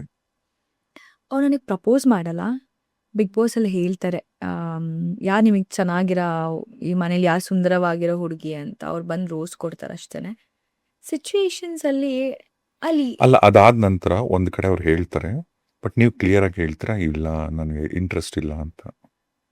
ಅದು ಏನಾಗಿರುತ್ತೆ ಗೊತ್ತಾ, ಒಂದು ಕಾಮಿಡಿ ಏನೋ ಮಾಡ್ತಿರ್ತೀವಿ, I love you, I hate you ಅನ್ನೋದು ಹೋದ್ರೆ ಯಾವುದು ಉಳಿಯತ್ತೆ ಅಂತ ಎಲ್ಲ. ಐ ಲವ್ ಯು ಅಂತ ಏನೋ ಹೇಳ್ತಾರೆ, ಅದಕ್ಕೆ ಐ ಆಮ್ ನಾಟ್ ಇಂಟ್ರೆಸ್ಟೆಡ್ ಅಂತ ಹೇಳ್ತೀನಿ. It's a comedy thing. ಅದನ್ನ ಅಲ್ಲಿ ಹೆಂಗೆ ಕಟ್ ಮಾಡಿದ್ರು ಅಂದರೆ, ಹಳೆ ಕಾನ್ವರ್ಸೇಷನ್ ಏನೋ ಹಾಕಲ್ಲ, ಜಸ್ಟ್ ಐ ಲವ್ ಯು ಅಂತ ಹೇಳ್ತಾರೆ, ಐ ಆಮ್ ನಾಟ್ ಇಂಟ್ರೆಸ್ಟೆಡ್ ಒಂದನ್ನು ಹಾಕ್ತಾರೆ, ಅಷ್ಟೇ ಆಗೋದದು. ಓಕೆ. ಅದು ತುಂಬ ಅಂದರೆ ತುಂಬ ವೈರಲ್ ಆಗೋಗುತ್ತೆ. ಎಲ್ಲರೂ ಅದನ್ನೇ ಕೇಳಕ್ಕೆ ಸ್ಟಾರ್ಟ್ ಮಾಡ್ತಾರೆ. ಆಚೆ ಬಂದಾದ್ಮೇಲೆ ಬೇರೆ ಥರ ಆಗುತ್ತೆ. ಅಲ್ಲಿಂದೇನೋ ನೋಡ್ಬಿಟ್ಟು ಆಚೆ ಬಂದಾದ್ಮೇಲೆ ಅದನ್ನ ಎಳಿಯಕ್ಕೆ ಸ್ಟಾರ್ಟ್ ಮಾಡ್ತಾರೆ, ಅದ್ರ ಬಗ್ಗೆ ಕಮೆಂಟ್ ಮಾಡಕ್ಕೆ ಸ್ಟಾರ್ಟ್ ಮಾಡ್ತಾರೆ. ಈಗ ಹೆಂಗಾಗೋಗಿದೆ ಅಂದರೆ ಯಾರದೇ ತಪ್ಪಿರಲಿ ಏನೇ ಇರಲಿ ಯಾವುದೇ ಥರ ಇರಲಿ ನಾನು ಇದ್ರ ಬಗ್ಗೆ ಮಾತಾಡ್ತಾ ಇಲ್ಲ ಜನರಲಾಗಿ ಮಾತಾಡ್ತೀವಿ ಅಂತ ಅಂದರೂ ಕೂಡ it's very easy to blame a girl. ನೀವು ಒಂದು ರಿಯಾಲಿಟಿ ಶೋ ನೋಡಿರ್ತೀರಾ, ಇಲ್ಲೋ ಅವ್ರ ಲೈಫ್ನ ಸೋಷಿಯಲ್ ಮೀಡಿಯಾದಲ್ಲಿ ನೋಡಿರ್ತೀರಾ, ಎಲ್ಲೋ ನೋಡ್ತೀರಾ. ಓಕೆ, ಅಲ್ಲೇನೋ ಡಿವೋರ್ಸ್ ಆಯ್ತಾ ಇಲ್ಲ ಬ್ರೇಕಪ್ ಆಯ್ತಾ, ಓಕೆ ಹುಡುಗಿದೇ problem, she's a gold digger. Oh money mindset ಅವಳಿಗೆ ಇನ್ಯಾವುದೋ ಒಂದು ಅಫೇರ್ ಇತ್ತು ಅನ್ಸತ್ತೆ, ಅದೇನೋ ಇತ್ತು ಅನ್ಸತ್ತೆ, ಇದೇನೋ ಇತ್ತು ಅನ್ಸತ್ತೆ. ಇವರೇ ಹೊಸ ಸ್ಟೋರಿ ಲೈನ್ ಕ್ರಿಯೇಟ್ ಮಾಡ್ಕೊಬಿಡ್ತಾರೆ. ಕ್ರಿಯೇಟ್ ಮಾಡಿಬಿಟ್ಟು ಹುಡುಗಿನೇ ಪ್ರಾಬ್ಲಮ್, ಇವಳಿಂದನೇ ಹಿಂಗಾಗಿರೋದು. ಅಲ್ಲಿ ಹುಡುಗ ಆರಾಮಾಗಿ ಇನ್ನೊಂದು ಮದುವೆ ಆಗ್ಬಿಟ್ಟು ಚೆನ್ನಾಗಿ ನೆಮ್ಮದಿಯಾಗಿರ್ತಾನೆ. ಅದನ್ನ ಎಲ್ಲ ಕಡೆ ಹಾಕೊಂಡು ಎಲ್ಲ ಮಾಡ್ತಿರ್ತಾರೆ. ಆವಾಗಲೂ ಹುಡುಗಿನೇ ಬ್ಲೇಮ್ ಮಾಡ್ತಾರೆ. ಫೈನಲಿ ಅವನಿಗೆ ಒಂದು ಒಳ್ಳೆ ಹುಡುಗಿ ಸಿಕ್ಕಿದ್ಲು ಅಂತ ಹೇಳ್ತಾರೆ. ಪಾಪಲ್ಲಿರೋ ಹುಡುಗಿ ಇವಳು ಏನಾಗಿರತ್ತೆ, ಏನಿಗೆ ಡಿವೋರ್ಸ್ ತಗೊಂಡು ಅಂತ ಯಾರು ಕೇಳ್ತಾರ? ಒಬ್ರು ಪಾಸಿಟಿವ್ ಆಗಿ ಕಮೆಂಟ್ ಮಾಡ್ತಾರ? ಹೋಗ್ಲಿ, ಕಮೆಂಟ್ ಮಾಡೋದೇ ಇಲ್ಲ. ಇವಾಗ ನಾನು ಏನೇ ಈಗ ನೋಡಿ ಒಳಗಡೆ ಇತ್ತು ಫ್ರೆಂಡ್ಶಿಪ್, ಆಚೆ ಬರ್ತೀವಿ ಎಲ್ಲ ಇರ್ತೀವಿ ಅಲ್ವಾ. ಆಚೆ ಬಂದಾದ್ಮೇಲೂ ಹಾಗೇ ಶೋಲ್ ಹೇಗಿರ್ತೀವಿ ಹಾಗೇ ಎಲ್ಲ ನೋಡಕ್ ಸ್ಟಾರ್ಟ್ ಮಾಡ್ತಾರೆ. ನಾನು ಯಾರ ಜೊತೆನೋ ಮಾತಾಡಂಗಿಲ್ಲ, ಒಬ್ರ ಜೊತೆ ಕಾಣಿಸ್ಕೊಳಂಗಿರಲ್ಲ, ಏನೂ ಮಾಡಂಗಿರಲ್ಲ. ಓ ನಿಂಗೆ ಅಲ್ಲೊಬ್ರು ಯಾರೋ ಜೊತೆಲೋ ಒಂದು ಫ್ರೆಂಡ್ಶಿಪ್ ಸ್ಟಾರ್ಟ್ ಮಾಡಿದೆ, ಆಚೆ ಬಂದಾದ್ಮೇಲೆ ಇನ್ನೊಂದು ಫ್ರೆಂಡ್ಶಿಪ್ಪಾ? ನೀವು ಹುಡುಗಿರಲ್ಲ ಹೀಗೆ. ಎಷ್ಟು ಈಸಿ, ಯಾಕೆ ಎಲ್ಲಾನು ಒಬ್ರ ಮೇಲೆ ಜಡ್ಜ್ ಮಾಡ್ತೀರಾ? ನಾವು ಒಬ್ಬರೇ ಕಾಣಿಸದ? ನಾನು ಇನ್ನೊಬ್ರನ್ನ ಬ್ಲೇಮ್ ಮಾಡಿ ಅಂತ ಹೇಳ್ತಿಲ್ಲ ಇಲ್ಲಿ. ಬಿಕಾಸ್ ನಿಮಗೆ ಸ್ಟೋರಿನೇ ಗೊತ್ತಿಲ್ಲ. ನಿಮ್ಮ ಲೈಕ್ಸ್, ನಿಮ್ಮ ವ್ಯೂಸ್ಗೋಸ್ಕರ ನೀವೇ ಒಂದು ಸ್ಟೋರಿ ಲೈನ್ ಕ್ರಿಯೇಟ್ ಮಾಡಿಕೊಂಡು ನೀವೇ ಒಂದು ವಿಡಿಯೋ ಮಾಡಿಬಿಟ್ಟು ವಾಯ್ಸ್ ಓವರ್ ಕೊಟ್ಬಿಟ್ಟು ಪೋಸ್ಟ್ ಮಾಡಿಬಿಡ್ತೀರಾ. ಅದರಿಂದ ಒಬ್ಬರಿಗೆ ಎಷ್ಟು ಎಫೆಕ್ಟ್ ಆಗುತ್ತೆ ಅಂತ ಯೋಚನೆ ಮಾಡಿದ್ದೀರಾ? ಯಾಕೆ ಯೋಚನೆ ಮಾಡಲ್ಲ. ಫಸ್ಟ್ ಆಫ್ ಆಲ್ ಅವ್ರು ಏನಕ್ಕೆ ಯೋಚನೆ ಹೇಳಿದ್ರೆ ಹೇಳ್ತಾರೆ, ಏನಕ್ಕೆ ಯೋಚನೆ ಮಾಡಬೇಕು? ನಮಗೆ ಬೇಕಾಗಿರೋದೇನು ಲೈಕ್ಸ್, ವ್ಯೂಸ್. ಮತ್ತು ನಮ್ಗೆ ಬರ್ತಾ ಇದೆ ಅಂತ ಹೇಳ್ತಾರೆ. ಯಾರ ಮನೆ ಬೇಕಾದ್ರೂ ಹಾಳು ಮಾಡಿಬಿಡ್ತೀರಾ? ಈ ಥರದ ಸೋಷಿಯಲ್ ಮೀಡಿಯಾಗಳಲ್ಲಿ ಟ್ರಾಲ್ ಮಾಡೋದು, ಕಮೆಂಟ್ ಮಾಡೋದು, ಇದು ನಿಮಗೆ ಎಷ್ಟು ಎಫೆಕ್ಟ್ ಆಗತ್ತೆ? ಅಥವಾ ಹಿಂಗೆ ಇದನ್ನ ಹೇಗೆ ಹ್ಯಾಂಡಲ್ ಮಾಡ್ತೀರಾ? ಮುಂಚೆ ಅನ್ಕೋತಿದ್ದೆ, ಓ ಪಾಸಿಟಿವ್ ಕಡೆ ನೋಡ್ಕೊಂಡಿರೋಣ, ನೆಗೆಟಿವ್ ಜಾಸ್ತಿ ತಲೆ ಕೆಡ್ಸ್ಕೊಳಲ್ಲ. ನಾನು ಯಾವಾಗಲೂ ಪಾಸಿಟಿವ್ ಸೈಡ್ ಜಾಸ್ತಿ ನೋಡ್ತೀನಿ, ನೆಗೆಟಿವ್ ಜಾಸ್ತಿ ಇಲ್ಲಿಗೆ ಹಾಕೊಳಕ್ಕೆ ಹೋಗಲ್ಲ. ಬಟ್ ಅದೇ ರೀಸೆಂಟಾಗೆಲ್ಲ ನೋಡ್ತಾ ಇದ್ರೆ ಎಷ್ಟೊಂದು ಒಂದೊಂದು ಮೆಸೇಜ್ಗಳು ಮಾಡ್ತಿರ್ತಾರೆ, ಕಮೆಂಟ್ಸ್ ಹಾಕ್ತಿರ್ತಾರೆ. ಸುಮ್ಮನೆ ಅವ್ರಿಗೆ ಸ್ಟೋರಿ ಏನು ಅನ್ನೋದೇ ಗೊತ್ತಿರಲ್ಲ. ನನ್ನ ಲೈಫ್ ಏನು ಅನ್ನೋದು ಗೊತ್ತಿಲ್ಲ, ನಾನು ಏನು ಮಾಡ್ತಿದ್ದೀನಿ ಅನ್ನೋದು ಗೊತ್ತಿಲ್ಲ, ನಾನು ಯಾರ ಜೊತೆ ಇದ್ದೀನಿ, ನನ್ನ ಲೈಫಲ್ಲಿ ಯಾರಿದ್ದಾರೆ ಏನೂ ಗೊತ್ತಿಲ್ಲ. ಬರ್ತಾರೆ, ಸುಮ್ಮನೆ ಒಂದು ಕಮೆಂಟ್ ಹಾಕ್ತಾರೆ. ಅವ್ರು ಎಲ್ಲೋ ಕೂತಿರ್ತಾರೆ, ಅಷ್ಟೊಂದು ಸುಮ್ಮನೆ ಕೆಲಸ ಇಲ್ಲದೆ ಕೂತಿರ್ತಾರೆ, ಸುಮ್ಮನೆ ಏನೋ ನೋಡ್ತಾರೆ, ಕಮೆಂಟ್ ಹಾಕ್ತಾರೆ. ಅವ್ರು ಯಾರು, ಏನೋ, ಹೇಗಿರ್ತಾರೋ, ಅದು ಗಂಡು ಹೆಣ್ಣು ಏನು ಅನ್ನೋದು ಗೊತ್ತಿಲ್ಲ. ಯಾವುದೋ ಒಂದು ಅಷ್ಟು ಫೇಕ್ ಪ್ರೊಫೈಲ್ಸ್ ಕ್ರಿಯೇಟ್ ಮಾಡಿರ್ತಾರೆ. ಅವ್ರಿಗೇನೋ ಓಕೆ ಇವಳು ಕಣ್ಣೆ ನಂಗೆ ಇಷ್ಟ ಇಲ್ಲ, ಇವಳ ಬಗ್ಗೆ ಒಂದು ಹೇಟ್ ಕಮೆಂಟ್ಸ್ ಹಾಕ್ತಾ ಇರೋಣ, ಸುಮ್ಮನೆ ಹಾಕ್ತಾ ಇರೋಣ. ಓಕೆ, ಅದು ನೋಡೋರು ನಮಗೆ ಹೆಂಗೆ ಅನ್ಸುತ್ತೆ ಗೊತ್ತಾ? ಇಡೀ ದಿನ ಕೆಲಸ ಮಾಡಿಕೊಂಡು ಯಾವುದೋ ಒಂದು ಸ್ಟ್ರೆಸ್ಸಲ್ಲಿ ಮನೆಗೆ ಬಂದಿರ್ತೀರಾ. ಓಕೆ, ಇನ್ಸ್ಟಾಗ್ರಾಮ್ ಏನೋ ನೋಡೋಣ ಅಂತ ಅಂದ್ಕೊಂತೀರಾ, ನೋಡಿದ್ರೆ ಕಮೆಂಟ್ಸ್ ಅದು ಒಳ್ಳೆ ರೀತಿ ಕಮೆಂಟ್ ಹಾಕ್ತಾರಾ? ಕೆಟ್ಟದಾಗ ಹಾಕಿರ್ತಾರೆ, ಫ್ಯಾಮಿಲಿನ ಎಳ್ದಿರ್ತಾರೆ, ನನ್ನ ತಮ್ಮನ ಎಳಿತಾರೆ, ನನ್ನನ್ನು ಎಳಿತಾರೆ, ಎಲ್ಲ ಎಳಿತಾರೆ. ಯಾಕೆ ಬೇಕಾ ಇದು? ಅವ್ರು ನಮ್ಮ ಲೈಫ್ ನಾವು ಹೆಂಗೋ ಲೀಡ್ ಮಾಡ್ತಿರ್ತೀವಿ, ಬಿಟ್ಬಿಡಿ. ತುಂಬ ಕಷ್ಟ ಇರುತ್ತೆ ನಮ್ಮ ಜೀವನನೂ. ನಿಮ್ಗೆ ಎಲ್ಲ ಜೀವನ ಎಷ್ಟು ಕಷ್ಟ ಇರುತ್ತೆ ಅಷ್ಟೇ ಕಷ್ಟ ನಮಗೂ ಇರುತ್ತೆ. ಸ್ಕ್ರೀನ್ ಮೇಲೆ ಓಕೆ ವಾವ್ ನಾವು ತುಂಬ ಚೆನ್ನಾಗಿದ್ದೀವಿ, ನಮ್ಮ ಲೈಫಲ್ಲಿ ಏನೂ ಕಷ್ಟ ಇಲ್ಲ, ನೆಮ್ಮದಿಯಾಗಿದ್ದೀವಿ ಅಂತ ತೋರಿಸ್ಕೊಳ್ಬೋದು. ಎಂಡ್ ಆಫ್ ದ ಡೇ ನಾವು ಮನುಷ್ಯರೇ, ನಮಗೂ ಸೇಮ್ ಕಷ್ಟಗಳಿರುತ್ತೆ. ನಾವು ತುಂಬ ಟ್ರಾಮಾನ ಅನುಭವಿಸ್ತಿರ್ತೀವಿ. ಅದ್ರ ಮಧ್ಯೆ ಈ ಒಂದು ಟ್ರಾಮಾ ಯಾಕೆ ಕೊಡ್ತೀರಾ? ಕಮೆಂಟ್ಸ್ ನೋಡೋದು, ಸೋಷಿಯಲ್ ಮೀಡಿಯಾ ಸಾಕು, ಎತ್ತಿಟ್ಬಿಡೋಣ, ಡಿಲೀಟ್ ಮಾಡಿಬಿಡೋಣ. ನಂಗೆ ಈಗ ಮೊನ್ನೆಯಿಂದ ಅನ್ನಿಸ್ತಿರೋದು ಹಾಗೇನೆ, ಡಿಆಕ್ಟಿವೇಟ್ ಮಾಡಿಬಿಡೋಣ ಸ್ವಲ್ಪ ದಿನಕ್ಕೆ. ಬಟ್ ಏನು ಮಾಡೋದು, ನಮ್ಮ ಸೋಷಿಯಲ್ ಮೀಡಿಯಾದಲ್ಲಿ ಕಾಣಿಸ್ಕೊಳ್ಬೇಕಾಗತ್ತಲ್ವ ನಾವು. ನಮ್ಮ ಲೈಫ್ ಎಲ್ಲಿಗೋ ಆಚೆ ಹೋಗಬೇಕು, ಆಕ್ಟಿವ್ಸ್ ಏನೂ ಮಾಡೋಕ್ಕಾಗಲ್ಲ, ಏನೋ ಪೋಸ್ಟ್ ಮಾಡಬೇಕು, ಆಕ್ಟಿವ್ ಆಗಿರಬೇಕು, ಬಿಸ್ನೆಸ್ ಕ್ವೈರೀಸ್ ಬರುತ್ತೆ, ಇನ್ನೊಂದೇನೋ ಬೇಕಾಗುತ್ತೆ, ಬೇಕೇ ಬೇಕು ನಮಗೆ ಸೋಷಿಯಲ್ ಮೀಡಿಯಾ. ನಾನು ಇಲ್ಲಾಂದರೆ ಡಿಆಕ್ಟಿವೇಟ್ ಮಾಡಿಬಿಡ್ತಿದ್ದೆ. ಆ ಥರ ಮೈಂಡ್ಸೆಟ್ಟಲ್ಲಿ ಇದ್ದೀನಿ ನಾನು. ಎಷ್ಟು ಅಂತ ತಗೊಳಕ್ಕೆ ಸಾಧ್ಯ? ಒಳಗಡೆ ಇದ್ದಾಗ ಒಂದು ಏನು ಮಾಡಿದ್ರು ನೆಗೆಟಿವ್ ಮಾಡಿದ್ರು, ಆಚೆ ಬಂದಾದ್ಮೇಲೂ ಏನು ಮಾಡಿದ್ರು ನೆಗೆಟಿವ್ ಮಾಡಿದ್ರು. ಮಾತಾಡ್ತಾರೆ, ಯಾವುದಕ್ಕೂ ಲಿಂಕ್ ಮಾಡ್ತಾರೆ. ನೀವು 24 hours ಬಿಗ್ ಬಾಸ್ ನಡೆಯುತ್ತೆ, ನಾವು 3-4 months ಇರ್ತೀವಿ. ಅದರಲ್ಲಿ ದಿನ ಎಪಿಸೋಡ್ 1.5 hours ತೋರಿಸ್ತಾರೆ.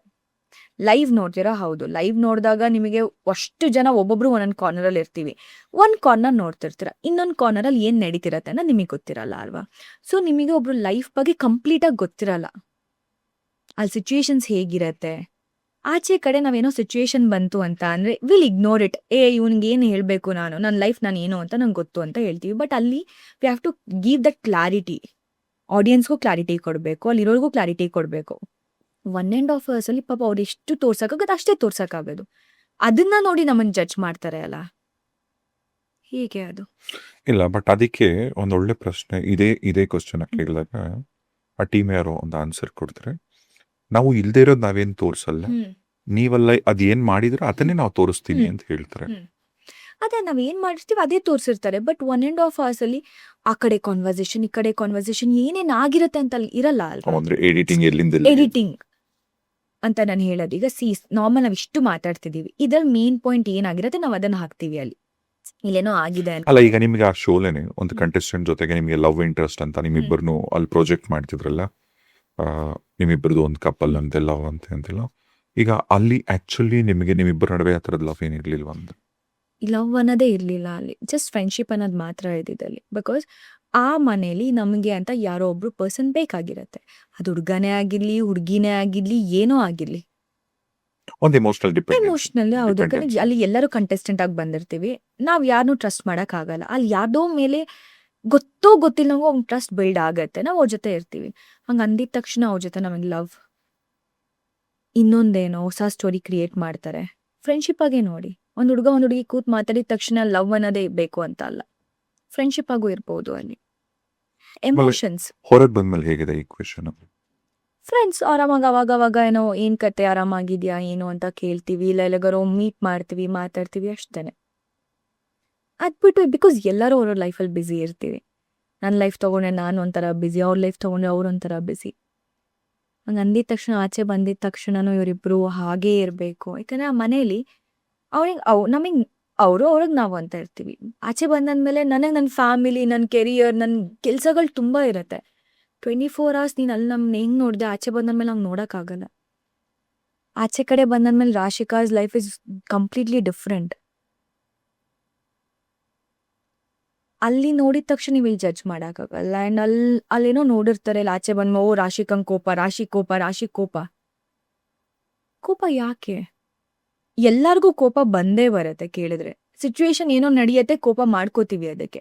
ನೀನು ಅದೊಂದು ವಿಷಯನ ಇಟ್ಕೊಂಡು ಎಲ್ಲರೂ ನಿಮಗೆ ಕೋಪ ಜಾಸ್ತಿ, ನೀವು ಹಂಗೆ ನೀವು ಹಿಂಗೆ, ಯಾಕೆ? ಏನೋ ನೋಡ್ಬಿಟ್ಟು ಯಾಕೆ ಜಡ್ಜ್ ಮಾಡ್ತೀರಾ ನಮ್ಮನ್ನ? ಜಡ್ಜ್ ಮಾಡಬೇಡಿ, ಯಾರನ್ನೂ ಜಡ್ಜ್ ಮಾಡಕ್ಕೆ ಹೋಗಬೇಡಿ. ಈಗ ನೆಕ್ಸ್ಟ್ ಒಂದು 10 years ಆದಮೇಲೆ, ಒಂದು 10-15 years ಆದಮೇಲೆ ನನ್ನ ಲೈಫ್ ಹೀಗಿರಬೇಕು ಅನ್ನೋದಾದರೆ ಏನೇನೆಲ್ಲ ಇರಬೇಕು ನಿಮ್ಮ ಲೈಫಲ್ಲೂ? ನನ್ನ ಫ್ಯಾಮಿಲಿ, ನನ್ನ ಮದುವೆ ಅಂತ ಆದಮೇಲೆ ನಾನು ಇಂಡಸ್ಟ್ರಿಯಲ್ಲಿ ಇರಲ್ಲ. ಡಿಸೈಡ್ ಬಿಕಾಸ್ ನನಗೆ ಮದುವೆ ಆದಮೇಲೆ ನನಗೆ ನನ್ನ ಫ್ಯಾಮಿಲಿ ಅನ್ನೋದು ಬೇಕು. ಆ ಲೈಫ್ ನಂಗೆ ಇಷ್ಟ. ನಾನು, ನನ್ನ ಹಸ್ಬೆಂಡ್, ಅವ್ರ ಫ್ಯಾಮಿಲಿ, ನನ್ನ ಫ್ಯಾಮಿಲಿ ಸಾಕು. ಒಂದು ಚಿಕ್ಕ ಪೆಟ್ ಮನೇಲಿ ನೆಮ್ಮದಿಯಾಗಿ ಆರಾಮಾಗಿ.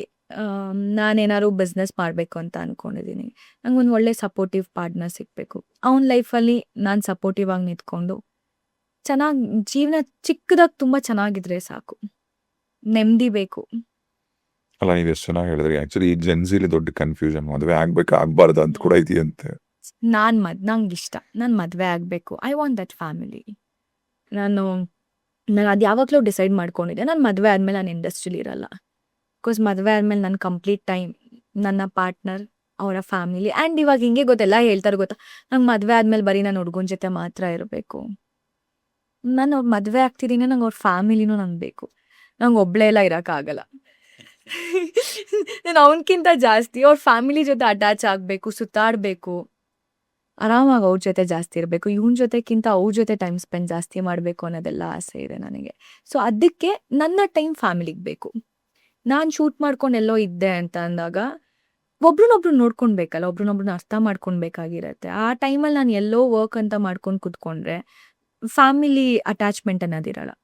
So time is very important, it's precious. So complete time ನನ್ನ ಫ್ಯಾಮಿಲಿ ಟೈಮ್ ಅವಾಗ. ಎಸ್. ಈಗ ಕೊನೆಯದಾಗಿ ಭಗವಂತನ ಜೊತೆ ನಿಮಗಿರೋ ಒಂದು connection, what is your spiritual? ನೀವು ದೇವ್ರನ್ನ ನೋಡೋ ರೀತಿ ಏನು?